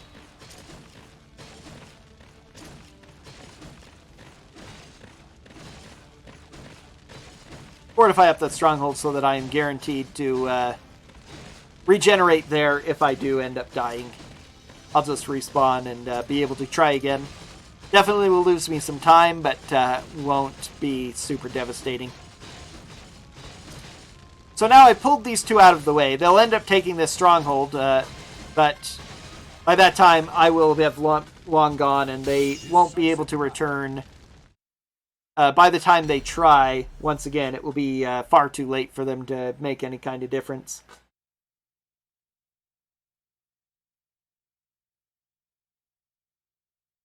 So here's Talim and Yunsung. All three of them just have pretty basic outfits overall. Good chance of dying here, especially with that start Yunsung gave me. Oh, thank you for being kind, Yunsung. After one bad hit, he decided to be nice to me. So it took him down easily. He is a thief, the only thief in the game. Because there are 23 characters and 12 classes, they use Soulcalibur characters. They've given 2 to every class. But one character has to be used twice, and that's Tira. She is both a thief and an assassin. And Tira herself, of course, in the game is an assassin, because why would they choose the weaker class? Oh, thank you, Talim, for being kind. But all three of these characters, Asamel, Yunsung, Talib, not much to say about their secondary outfits. They're pretty basic for their kind of style. This is, I believe, the first appearance of Talim's hat that they have given her, or a variant of it in some of the later games as well. This secondary outfit with her hat there. Unless she had it in Soulcalibur too. I can't remember if her secondary outfit did. Regardless. Was basic. So now I'm going to go up this route. And before, I used to go along this path right here. Up here and through this level 3 stronghold. Because it would pull this Irene into this other stronghold and I'd fight them both at once. And I mentioned way at the beginning that I prefer to fight in as few separate battles as possible because of load times.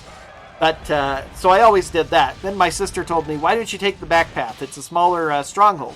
And I was like, well, but then more load times. But on the other hand, especially with 3 characters, a difference between a level 1 stronghold and a level 3 stronghold is greatly made up there. And in addition,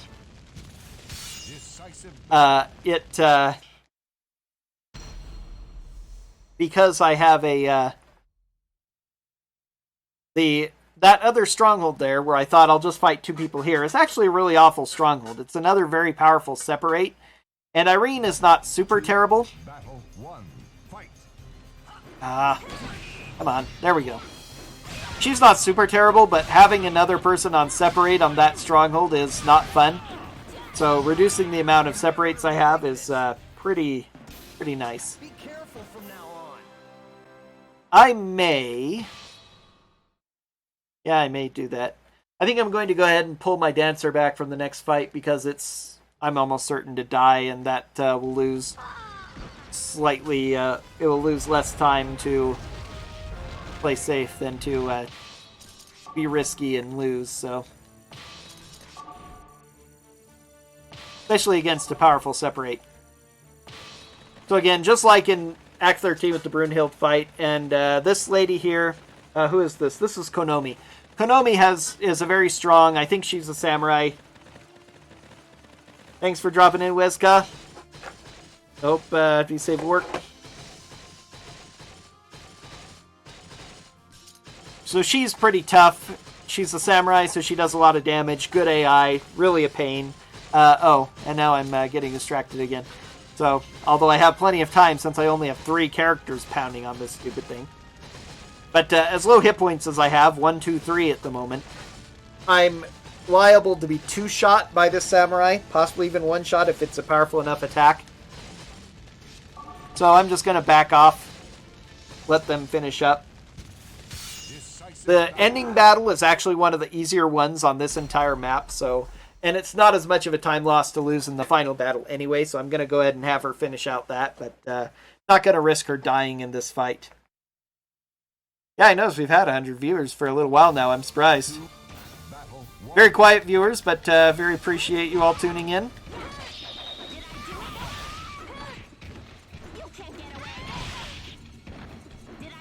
Ooh, very much in danger of getting pushed off the edge by the separate. That darn separate.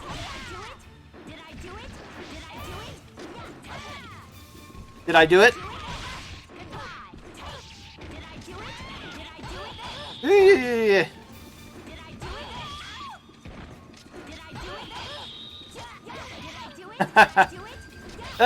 Separate. Ring out. Fight. Did I do it? Did I do it? Did I do it?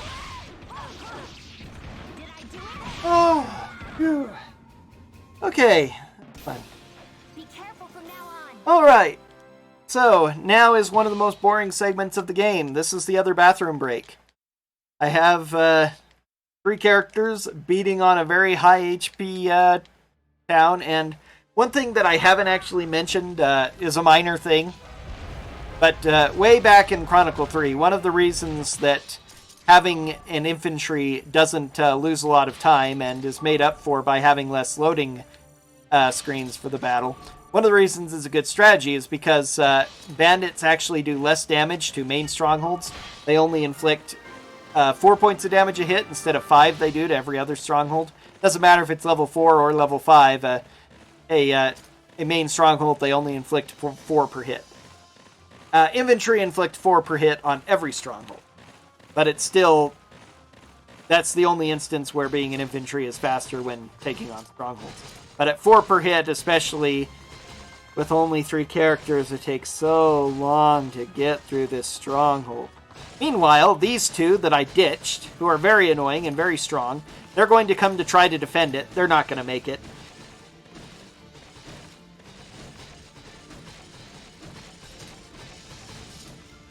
But not much else to talk about, so thanks for tuning in. Once again, we are here for the Go Rescue Pet Adoption Center, trying to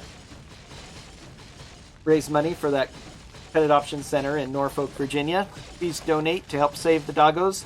You have many incentives you can donate on. You have a few minutes left to make me fight End, the ultimate level 99 super boss. If you want to see me take that guy on, that's a $20 donation. Coming up here real quick.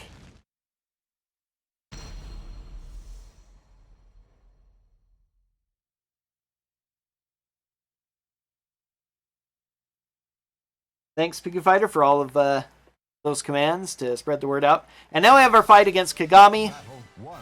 Fight. He can be threatening. He's about to kill me. Yep, not a huge deal, though.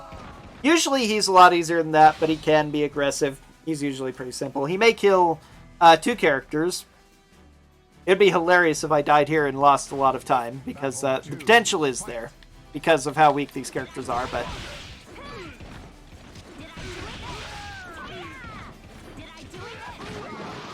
And I really was afraid of dying with her, at least, and then him going on a rampage against my final character. When you only have 1 character left, it gets a bit scary. So a bit of time lost dying at the end there, but not a very big deal. Did not quite get my sub 3 hour Chronicles 16. If I do, I'm on a really good pace, but 15 was a little bit rough. Still, it's not been a bad run so far. I am just a little bit behind PB pace at this point. My current PB finishes about 301 on this Chronicle, so it's still roughly average-ish. So Chronicle 17. You know all those friends we used to have that we don't actually know about because it's a speedrun, we haven't been paying attention? But the people who were once members of our group here are all spread out in this Chronicle. They've been assigned as this guard and they're ready to stop the rebels, and wait! Backstabber is in the rebels. He really is a backstabber, but he's our old commander. We love him. we don't want to fight against him. And their commander says, oh, well, before you decide, here's a gift from the Emperor. What are we supposed to do with these sword shards? Oh no! And then these sword shards, they were given shards of soul edge, which turned them into zombies and make them follow orders. So we have to fight all of our old companions. And the ones that we fight and defeat will actually rejoin our group, if we cared about such a thing.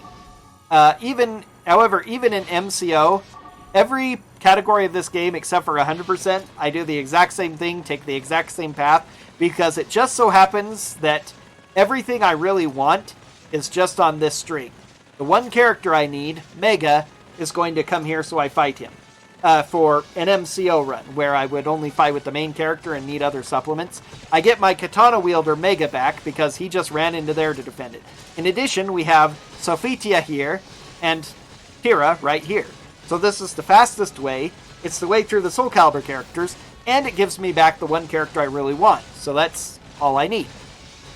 There are a couple other characters who could potentially be useful, but even for MCO, it's too out of the way to go and fight them just to get them back so that maybe they can be useful. 100% it's a little bit more involved because there's 7 strongholds with like 12 characters that we totally ignore, so that doing all that extra eats up quite a bit of time, but luckily we don't have to worry about it here. So Sophitia's secondary dress I really like. I don't like her primary outfit in this game because it's pretty much the same as her basic outfit in most of them, but they took out all the blue highlights and stuff and make it appear much flimsier, so it looks like she's fighting like in just her medieval underwear in a shift or something. Here she's actually wearing a Battle Maiden warrior outfit with, you know, a lot of that good blue highlights and stuff on it, so it looks really good. And of course here's Mega, who would be a main member of our team on another run. Also, yes, this is Coin Collector. We beat the enemy, get lots of coins out of them, and if I was not already maxed out on gold because of this fully completed file, this would give me more money. 600 coins! I think that's a new record for this. I'm not sure I ever recall having more than 600 coins on this one. So that was Sophitia. She's a sage like her sister Cassandra. It's stacking up. If you have Sage, you get to use all 3 of the Sword and Shield styles, as well as the fake Xianghua style Chinese Blade and the Staff, which is a little disappointing. All 3 Sword and Shields are in one place. The main weapon to use Sword and Shield is supposed to be Gladiator. That's what most of the Sword and Shield users like Kyle and Nabelia are, I believe. And that's their default weapon they start with, so it's kind of weird that neither Cassandra... Sophia as the Sage especially makes sense, but Cassandra is not really so much... She has some of that holy power. They really go into it in the Sacred Arms she's using in Soulcalibur 6 when they added her. So I guess, you know, she has that Sage power from the gods, but doesn't really fit the personality type of it. Somebody like either Raphael or Ivy would have made a much better Sage. They probably should have made Raphael a pirate just for the weapon style choice, and have one thematic choice and one weapon style choice. Have had I'll go more into about this in a Nightmare, who is the most egregious example of poor class choice, and I'll go more in about that in Chronicle 19. But definitely I would have swapped around a couple of these people. Battle 1. Fight.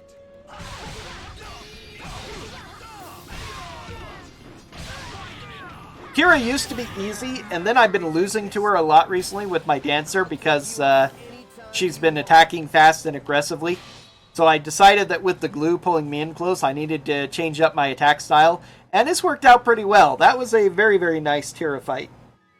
The Sophia fight and Mega fight went very well as well. So this Chronicle is just about over. Kira is fine as a thief, assassin, whatever. There aren't really any thieves in the group, so Yun Sung is as a thief, whatever. Talim and Zasamel are both the saints, which is another fine whatever. That's supposed to be a holy style thing. They're priest types. Zasamel could fall into a lot of different categories that way. I'm fine with Sophia being a sage, but Ivy I would have made a sage as well to go with the alchemy aspect of her character, and she's not very pirate-like. And then because they are fencers and rapier is one of the weapons of the pirates, Raphael would have made an okay pirate.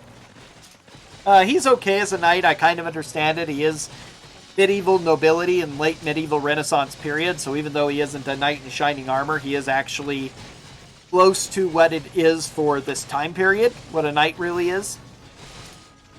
But even so, with Siegfried as one knight, Nightmare, who is the Azure Knight, should have been the other. Again, I'll go more into him later. Rock and Ashtaroth would have been your barbarians, and then have Cassandra and Sungmina as your gladiators. Sungmina is a gladiator, Rock is also a gladiator. I guess, whatever. Rock actually does a lot of gladiator work, so I guess that makes sense, but he seems to fulfill the role of barbarian more than just about anybody from my appearance. So, if you've been watching the whole time, you may remember way back in Chronicle 4, I mentioned that Arion was an unusually tall character, that other than being the only thing unique about him, because he wears the same kinds of gear you can make with any character just like anyone else, but he was exceptionally tall. And I said there was one other character in the game. This is him. Aeolus, the boss here, is the other character who has got a similar face-concealing mask, and has the AEO name, rather similar name, Arion, Aeolus, a lot of similar Greek-style look to it, and is very, very tall for some strange reason. You can make an easy comparison here to my male. Look, I don't even come up to his shoulders. He's tall. He's also easy. Why am I trying to block? I can't. He's all unblockable. Die. But again, because he's an all unblockable, his AI is not as aggressive, plus he's a wuss using a fan, so none of the characters who use fans are strong characters, so that just naturally means that they're going to go down really, really, really quickly. So that's over and done with. Chronicle 17, we have 3 Chronicles left. Only one more Chronicle before Time to Fight ends. They may have already even closed the bid war, not sure, but or the incentive chance, so probably not going to be fighting end. Too bad. I always enjoy showing off that battle. This is another annoying Chronicle. We're back to 5 still. We get 5 for the rest of the game at least, but yep. Oh well. More time. Luckily I can talk about my stuff forever. Alright, you go at 3, everybody else at 2. This is another one where there are 2 totally divergent routes depending on whether I'm doing SC percent or any percent. But there are 2 annoying things about this this map. Several annoying things, but 2 in particular. Number 1, it's another anti-assassination map. I cannot afford to have my main character defeated because I lose the Chronicle. So I have to keep her out of most of the action. Or him in this case. It's always a female. It's the first time in quite a long time I've had my main character be male. So I have to keep him out of the combat. Because I can't afford for him to die, and it's very easy for him to die at this stage of the game if the AI decides to be that way. Number 2, it is yet another wonderful Guardian Force. Oh, I forgot to change to darn, I forgot to change to cavalry. That's what makes this strategy really work. Darn, darn, darn. That's actually pretty sad. Almost would be worth it to restart the Chronicle. Almost, not quite. We'll just go with it. Whatever. Final battle, fight. Did I do it? You can't get away. Ring out. I won't hold back next time. So, yeah, and Abelia has Guardian Force, so once again I have to deal with a character who will absolutely not react, no matter how much I try to damage her. And she also, unlike the previous 2, does not have a weapon that damages her when she attacks, so I will have to hit her in order for her to die. Luckily, her stats are really pathetic, so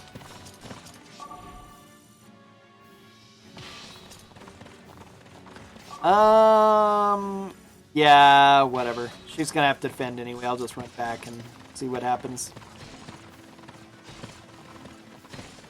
The good news is I've convinced a lot of people to come at me in such a fashion that I will be fighting them all at once. The bad news is, because I'm a bandit, and there are a lot of strong enemies there, and I have to go a long way with the rest of my characters, I am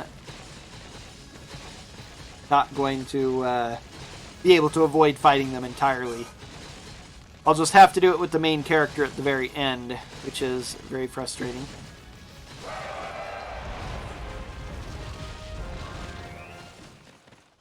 And I put myself in danger of losing this Chronicle, losing a lot of time, but that's what the estimate's for. So next up is going to be our the penultimate, the next to last Soulcalibur character, Siegfried, who is a knight, which is appropriate. He's the most knight-like character overall, both in his appearance and kind of technically not in his story, but kind of in his story. He's a vagabond knight in many ways. I'll give some comment on his secondary outfit, which I really like. He's in reserve offense up, and he's a knight, which is a very powerful class.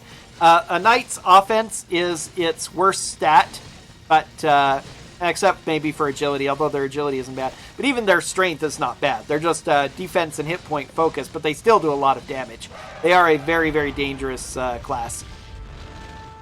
And reserve offense up, once again, that means as his hit points get lower, he will do more damage. So he can potentially kill a couple of my characters if I get unlucky, if I get him low but can't finish him off because of just how much sheer damage he can do at level 60.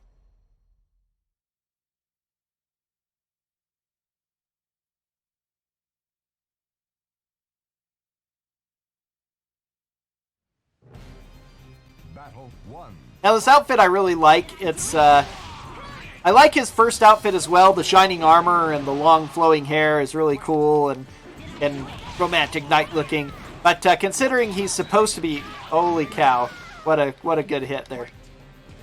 That's the reserve offense up work. Look at how much damage that did to me. So yeah, this doesn't happen often, but ouch. It's a very inconvenient death there. But I've already not super duper bad, despite what I say, though, because there's already... Not ideal, but I've already lost the chance at having a really good map here, because I need to change to cavalry, but I forgot to do so. Because actually I have not yet used the strat at this point, but there's a special strat you're finally going to see in use here that I call the plug. And it's taking advantage of how the game works with its commands and people occupying. I have mentioned before how units tend to occupy squares on the map. And they cannot occupy squares that the opposing faction is already in. So fortifying this up so my character will regenerate here, because I definitely need my character brought back. So because of that, units are not able to leave. Like this character who just entered, if the AI was able to give them commands or did whatever they wanted, you could order him to move out, move around here, run around the circle, but cannot leave this direction because I'm busy attacking it. So I can plug or wall off a particular route by having a character attack by that route.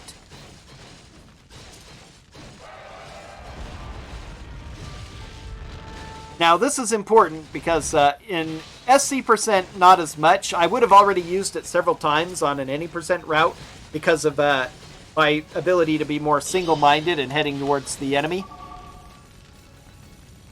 But this time around, because of the fact that but I am going to be using it here, because once I start attacking this main stronghold, many enemies are going to come and try back to attack me. And if units try to start attacking my guys while I'm busy attacking a stronghold, my characters will stop fighting the stronghold and start trying to fight the guy attacking them. You always have to be engaged with a unit before you can be engaged with a stronghold. So in order to prevent this guy from moving out and trying to defend the main stronghold, I am going to plug him as... I'll show that off in a minute. Another whirlwind here. Fun. Whirlwind turning a basic kind of fight into a really annoying one. Yay, got him out. Okay, good. It will be a long time before my sword is complete. That line, by the way, is the Swordmaster line. I think it's identical to the Samurai line, at least for some of the voices, if not all of them. Each of the classes has a particular line for each of the 4 different types of voices per gender that is unique for the class.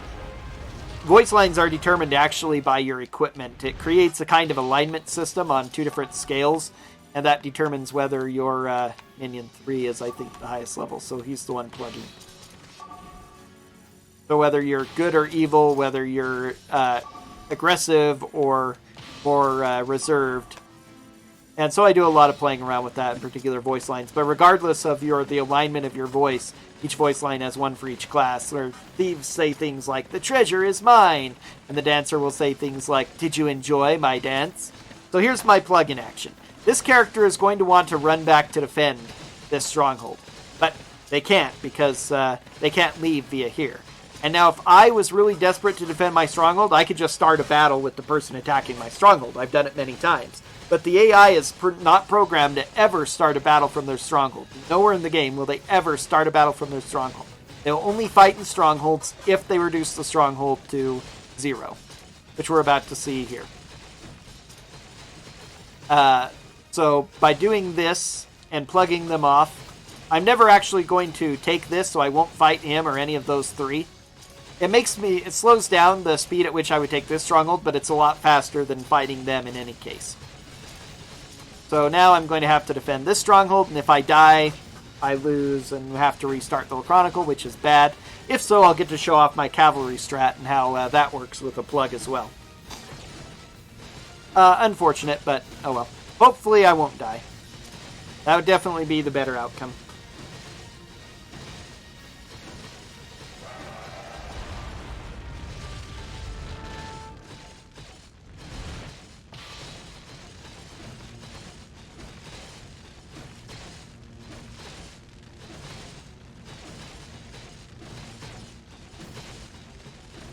Wait for it.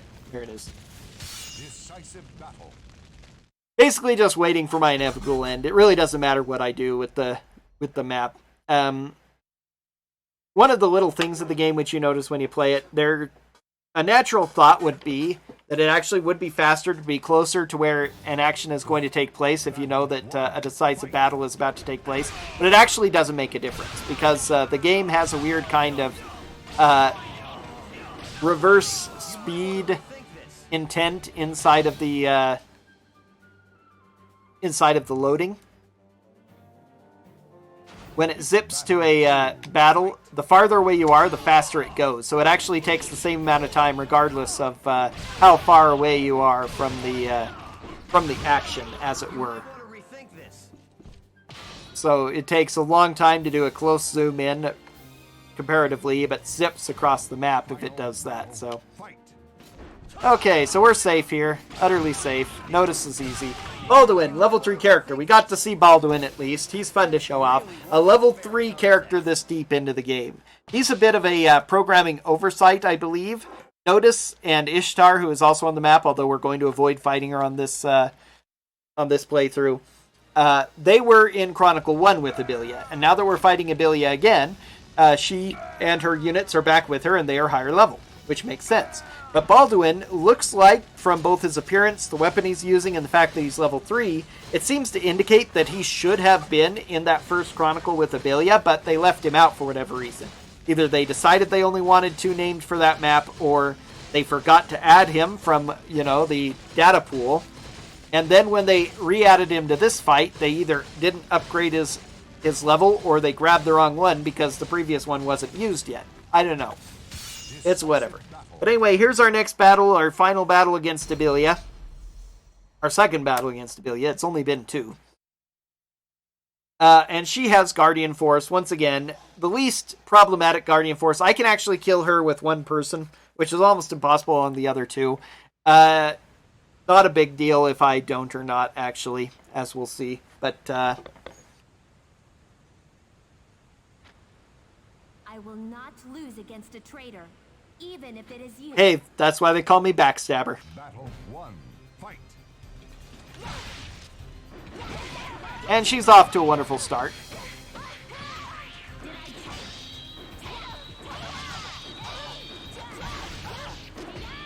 The very worst part about this is that she does extra damage to us because of the fact that she can attack through our hits. She can block and take almost no damage. She does take chip damage from blocking because of her weapon.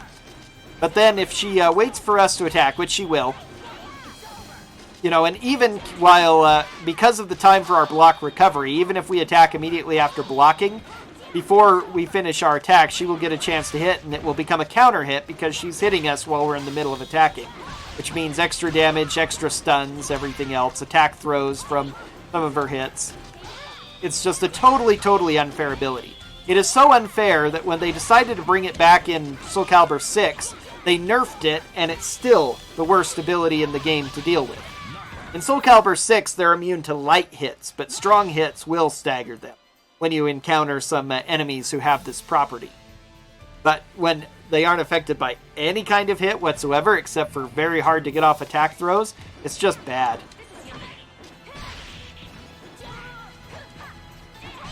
She'll stop ducking, she'll be done soon. Okay, that's 2 down. Now we have to deal with another 2, however, and because it is the mission, these guys also have Guardian Force. So I'm going to have to try and figure out some clever way of dealing with them because it'll take forever. If I bring them to the edge here, if I can convince them to fall off... Okay, that didn't work. Luckily I have another chance. Okay, come on. Come to me, come to me, come to me. And... Okay, that didn't work either. Alright, I have one more character. This isn't... No worries, I can do this. I know I'm tired. It's 3 o'clock in the morning where I am, but I can still do this. Battle 4. Fight. Come on. Let's go. Okay. Darn it. It's so hard to make this work. Okay, come on. Once more, and that's it. I'm done. I almost did it. Darn it. Okay. Well, just shy of a level, too. 6 experience, man. Okay, well, unfortunately, that means we won the Chronicle. Just had to take a drink of water there. So, this Chronicle has a unique victory condition. It is not actually to take the main stronghold. It's only to defeat Abelia. I don't care about those other 2 guys. It's faster to kill myself than to try and fight those other 2. So, I just kill Abelia, who, because she's in a cutscene, I fight first, and then kill myself and play around a little bit because it's funny, and oops, I missed the save skip. And so that's it.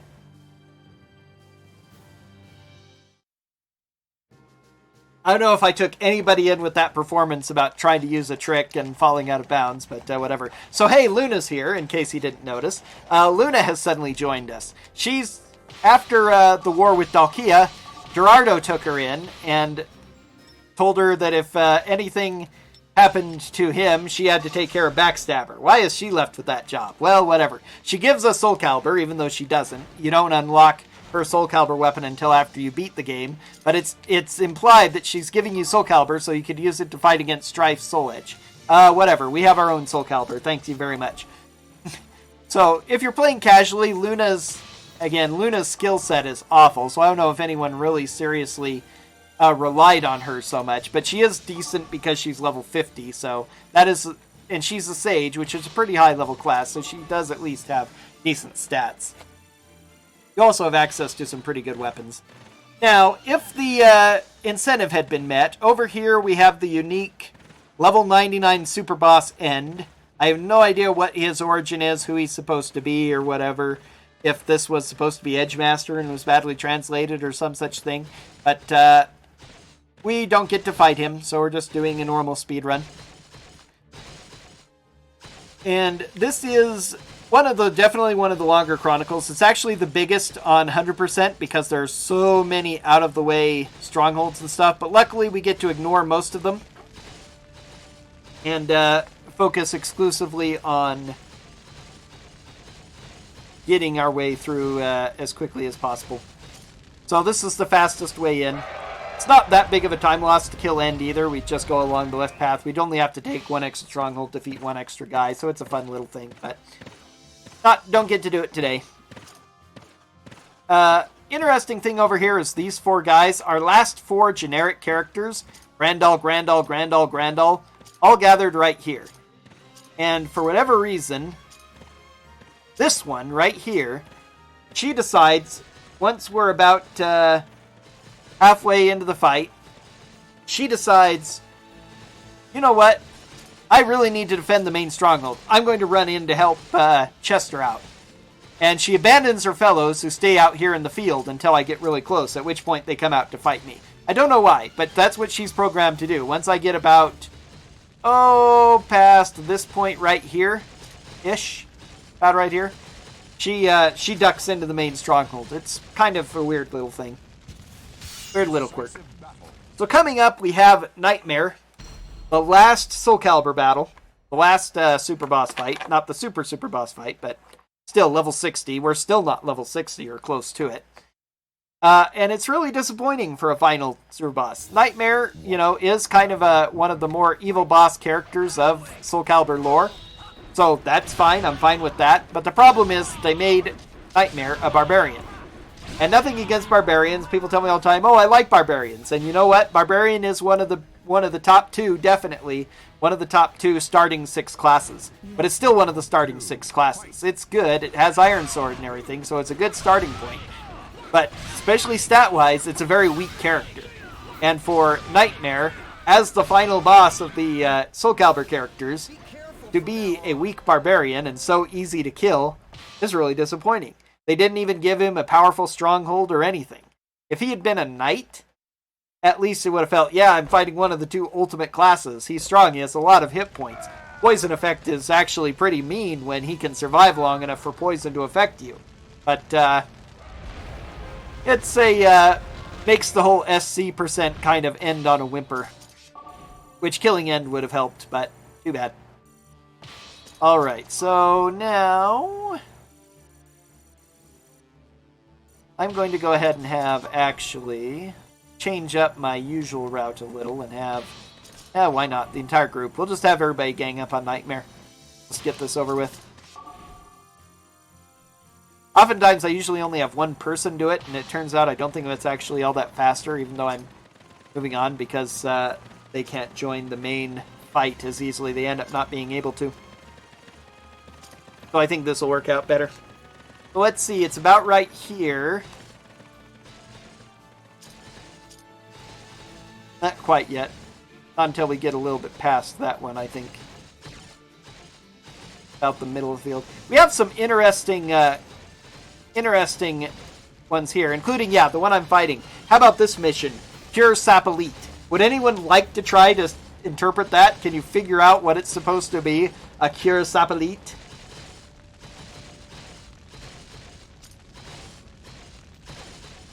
Give up? Cure Sapelite is supposed to be Cure Separate. A combination of Cure and Separate.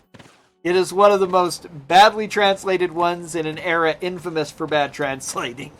That is very much in English. Sapelite. And I don't know how the localization team botched it that badly. Okay, she has not decided to retreat yet, so that's actually quite a ways. He's coming, though. Who do we want to fight him? Who's 27? Minion 4? Of course it's Minion 4. Minion 4, go deal with him.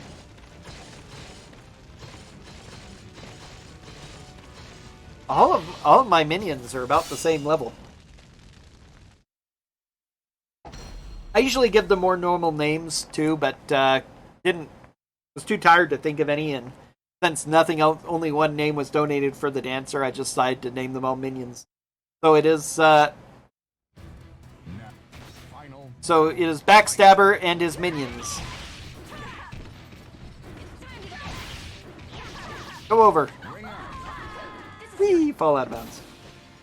One of the ways that the game is janky is in determining the hitbox, I guess you could say, of out of bounds for ring outs. Sometimes the way it determines the exact pixel and frame of who falls out first, because only one person can fall out at a time. You can't have a double ring out. Even if it seems like 2 people went over identically. And now you can see up there, she's running inside the stronghold. Even though it might seem like 2 could fall out simultaneously, and I swear I've seen that happen a few times, it always chooses only one to get hit by the ring out. The other one is perfectly safe. And oftentimes, it's not you, it's always the enemy that is safe. You always fall out first. Even if it looks like clearly the other person was outside the bounds first, they I'm sure that in reality, because it's, you know, the way programming works, it just so happens they hit the frame first, but based on human perception of things,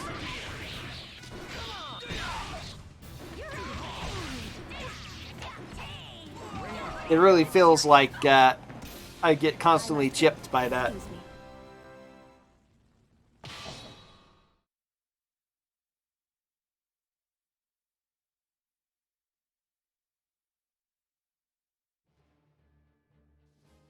I would have to have a truly exceptional...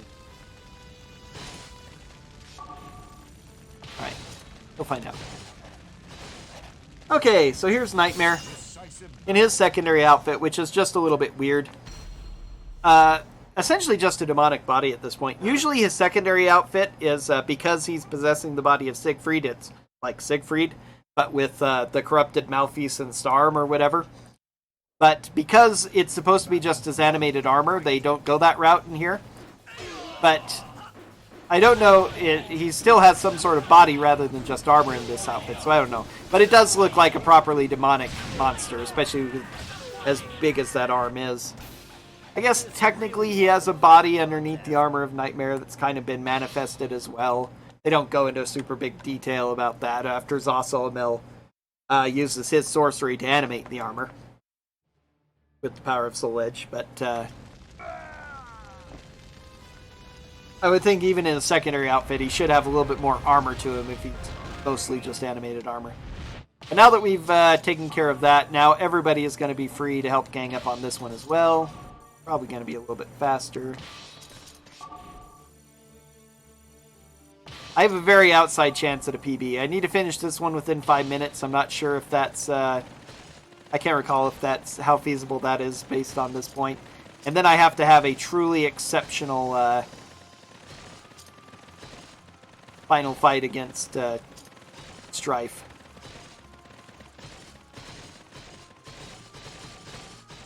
Gonna catch me? Probably will. Oh, I might make it. This is gonna be close.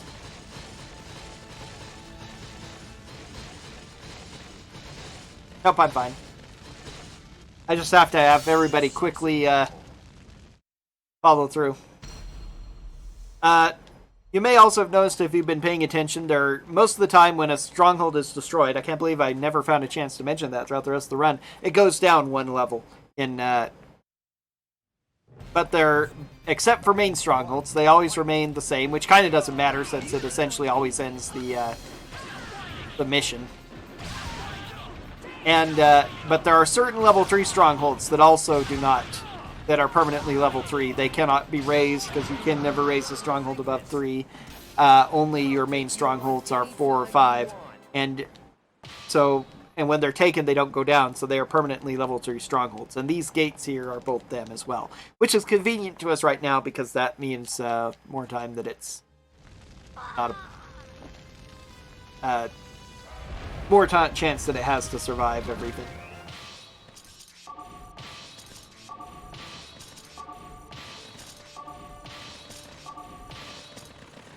Made it through. Okay, main character.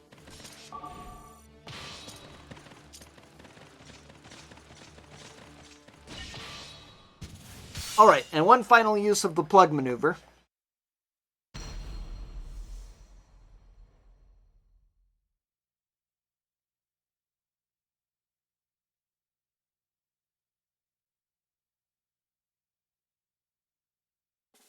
A final battle fight.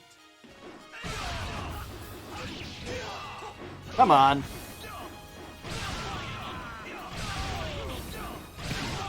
might want to rethink this.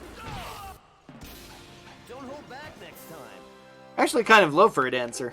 I did a lot of fighting with my other characters, though. That's okay. 50 is fine. Not actually all that dangerous because of all the extra levels I have. Levels make a slight difference for battle on the overworld map. Not nearly as much as your unit type, but just a little bit. I'll have to wait for both.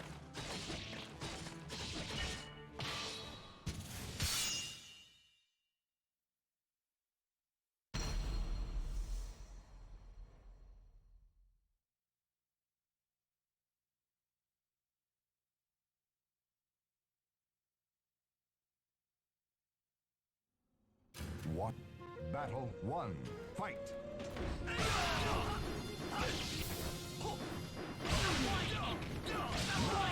might want to rethink this.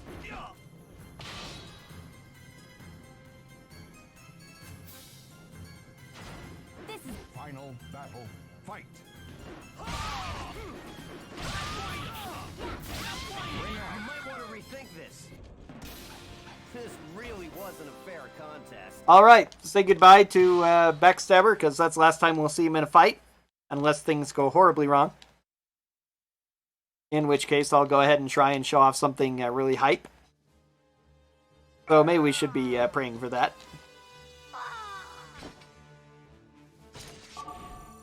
He is now going to plug up this place. The other 4 now converge on the main stronghold and take it.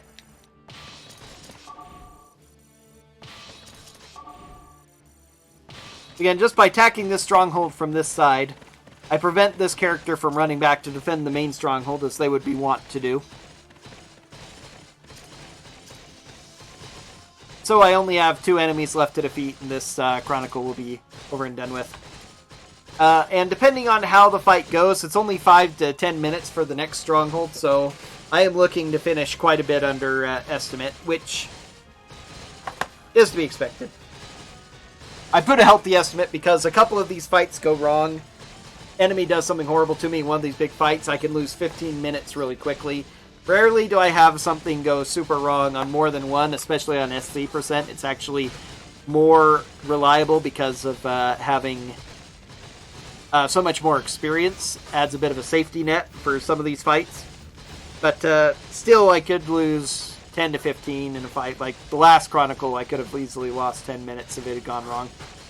But so I'll try and show off a couple of things. No, I can't really get a PB now. So I'll go ahead and I'll try it. I'll eat some time showing off something really cool. If I didn't get to do the boss fight, I'll do at least one thing cool for the marathon. Decisive battle. I'll give it an attempt at least. I'm only going to try it once, but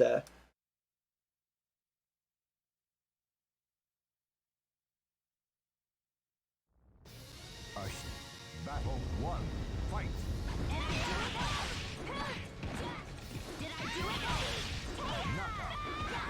it's over. no bothering after her. And Chester again. Now he has white hair. We don't know why it turned white. Apparently from near-death survival. But yes, Chester survived, was taken in by Grand Emperor Strife of Grandal, and made to be his spy puppet person. This was actually revealed back in Chronicle 14 when we were hearing about the supposed rebels who were trying to assassinate us, and one of the things that I think was supposed to clue the player in on it. But, you know, whatever.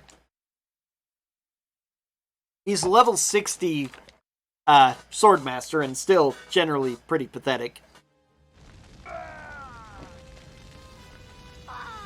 Doesn't even get a final death rattle line this time. Oh yeah, he does, right there. It's at the end of the Chronicle, not after he's defeated. I always forget that. Okay, final Chronicle. Chronicle 20. This Chronicle has no strongholds. The only way we lose is if Backstabber is defeated. And we win when Strife is defeated. So, now we are going to change our unit types to infantry. Because there are no strongholds, and because the enemies do not move, we do not need bandits as much.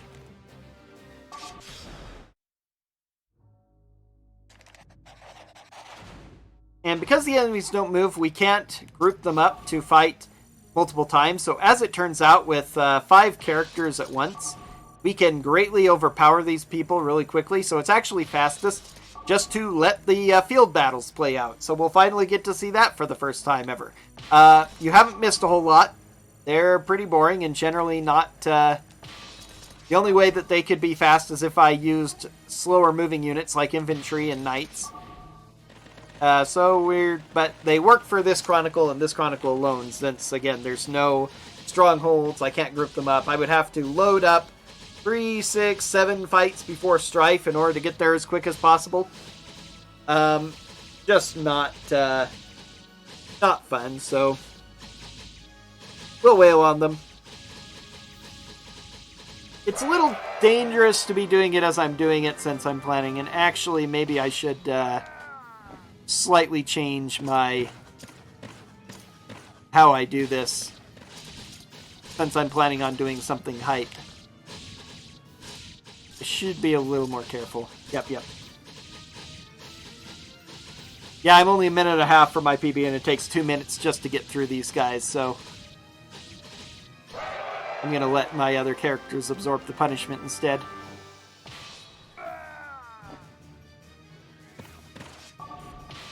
Alright. I don't know how well it'll work, but at least that one would.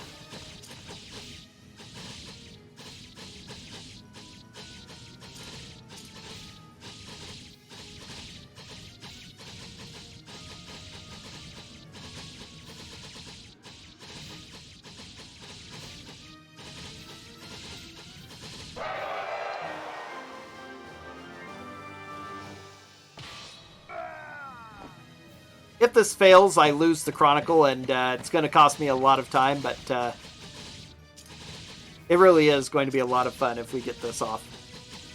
A lot of people here. Here's one of the purple health bars. Acacia actually has the most hit points in the game. That takes a long time to get through, so we basically ignore her. Strife is the other guy, 887. And again, level 99 Swordmaster End is the third guy with a purple health bar, which we didn't get to see. But, yeah, Strife is pretty worthy as a final boss. Level 63, kind of a randomly arbitrary number. Higher level than all the Soulcalibur super bosses. I guess that makes sense, at least. Are we on? Is it... No, good. Okay. Still not Backstabber taking the damage. That's fine. Normally I want Backstabber to avoid the damage because I don't want him fighting Strife. That's a thing of last resort. But, and it's still going to be a thing of last resort, but it's going to be a thing of last resort for good reasons. Hot Minion 2 is definitely too weak. Just want to make sure this character is capable of doing a lot of damage very quickly, so I want to make sure that a character who potentially could die was not fighting her. She dies herself really fast because she's an assassin, but that's the reason she does so much damage as well.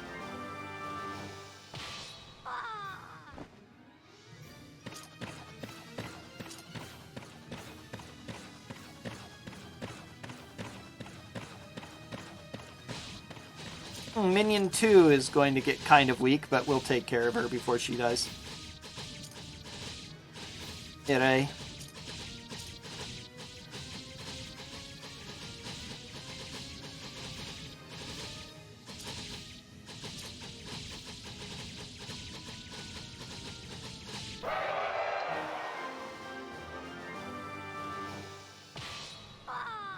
Alright, time to throw our minions at Strife.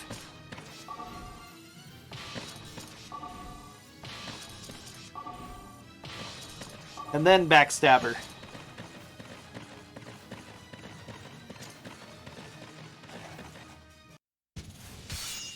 Strife doesn't let you fight him in the field, of course. He starts combat with you as soon as you meet him.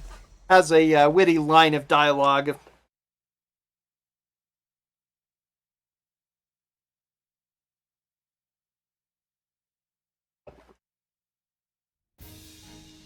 Our objective is to get him as low as possible. Then let Backstabber finish him off.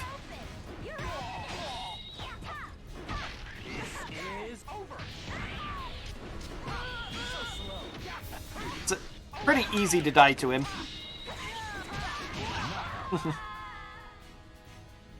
What? Impossible. Time could be coming up if I do something wrong during one of these fights. It will be when Strife's shield fades from bright red to very dull dark red.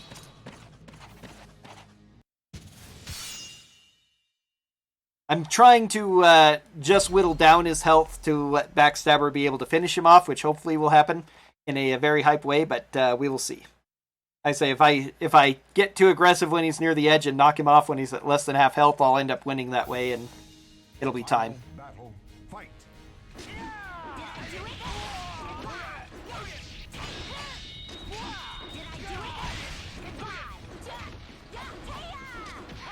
Bros are fine. You don't gain back any health and do some damage to me.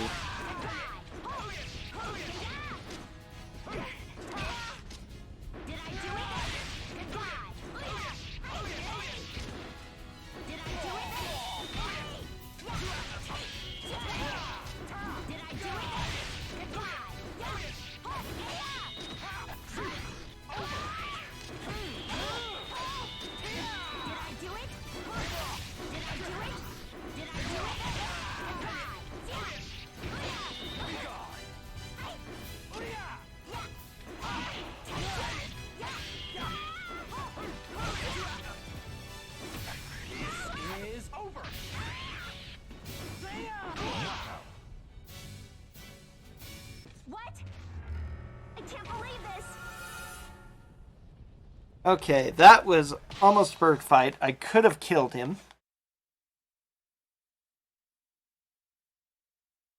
The only problem is that he can regain a lot. No, I don't want to die. Save me. I love that when he's really low on health and wins. From this character especially, he could end up gaining back a lot of health. So I have to be very careful, because he has a very powerful life-draining weapon in Soul Edge. It has the exact same stats that my Murasame does. A lot of increased attack power that goes up as the battle goes on and drains his life slowly, but gives him back a lot of health when he deals damage. Final battle. Fight. See, look at how much health he already gained back. Woo! It can't be. I lost. He took me out in essentially, what, 3 hits, and I'm level 33 Sword Master? Yeah. He's powerful. He has absurdly high stats, too. There are some characters with higher level stats and such. The good news is, the amount of health he can gain back depends on how much actual damage he does. If it takes you into what would be the negatives, you don't gain health back from those much. So he won't gain back much health from this fight. I'm going to see if I can chip him down just a tiny bit more. But this might be able to do it here. Battle. Fight. Well, so much for that. Okay, we're about to see a cutscene that I never do in the speedrun because it's slow and we don't want to see slow cutscenes. But, you know, this is a marathon, so we're going to see something special here. And then see a really hype victory. I want you to get your baby rages ready for the chat. Because this is going to be our baby rage victory.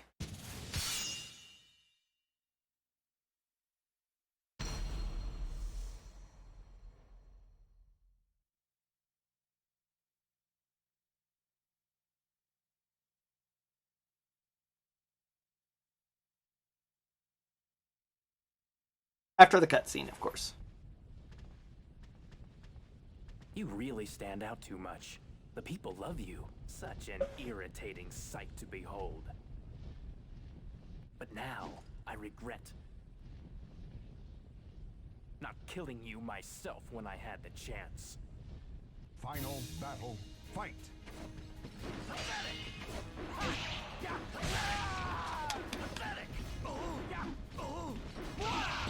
See? You're not going anywhere! Pathetic! Baby rage! Baby rage!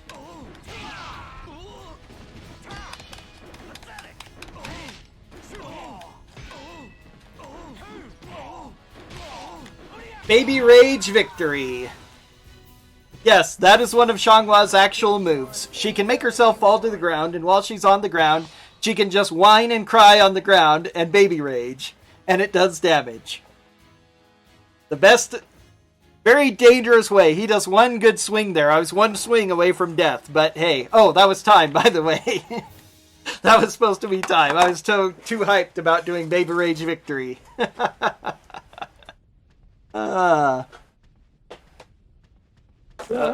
Well, still, you finished in a 352.16. Yep, we have a very short ending sequence here we can get through. And then if we if you don't mind, I have one more thing I'd like to go ahead and show off since it's a marathon finish and I have a bunch of time. Yeah, sure. You're free to do so. I've got quite a lot of time actually to spare. Yep.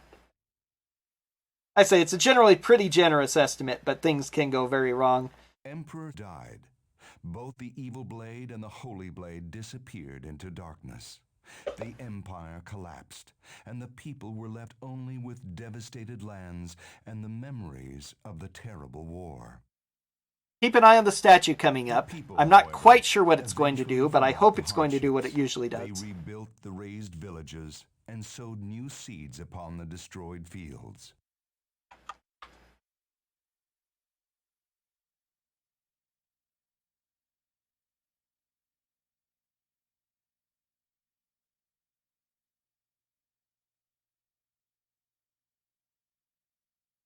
Then by the fireside, they told the tales of the great ones. There it is. Animatronic medieval statues with moving hands. For some reason, just when you use the Soul of Xianghua, that statue moves its hand at the end, the statue of your character.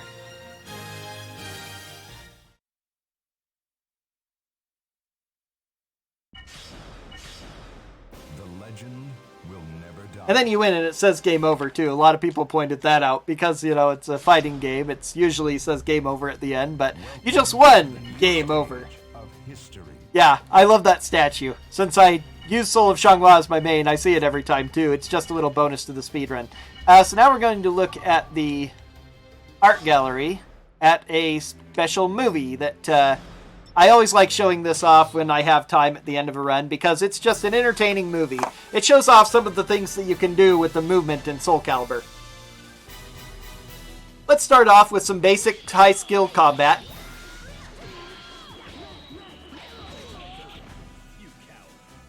And now move into funny stuff.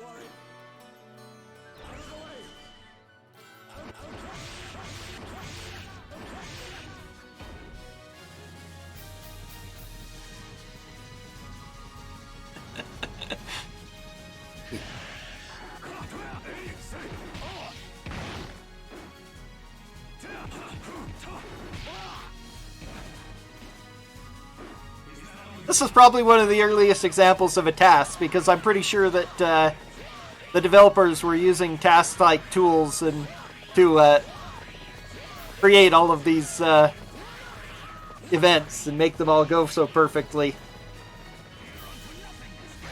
And this is like a task-only combo. It's probably the highest damage combo in the game. But it must require incredible precision to pull off, so let's watch that again.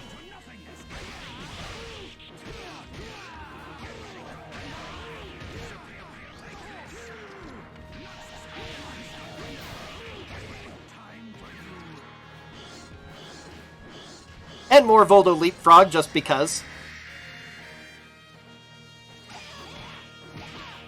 Now, this next one is featuring Ivy. I don't know why they start with that, but now Ivy's grab here will grab any character who is jumping in the air. So here's all the moves that count as in the air. Oh, not quite yet. First we have to show off how a taunt can evade attacks too. That's in the air. That's in the air. That's in the air. In the air. That counts as in the air, yep. And that's in the air.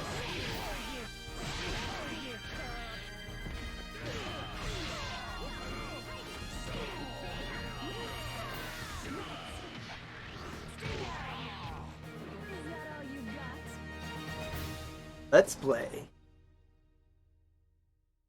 Oh, and one more leapfrog for good measure.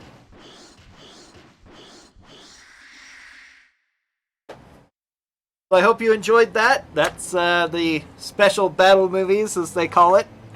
And that's Soulcalibur 3 Chronicles of the Sword. Thanks for tuning in, everybody. thanks to Backstabber for the donation to name the character after himself and give me an excuse to use a male main character that I never do. And pretty good run overall.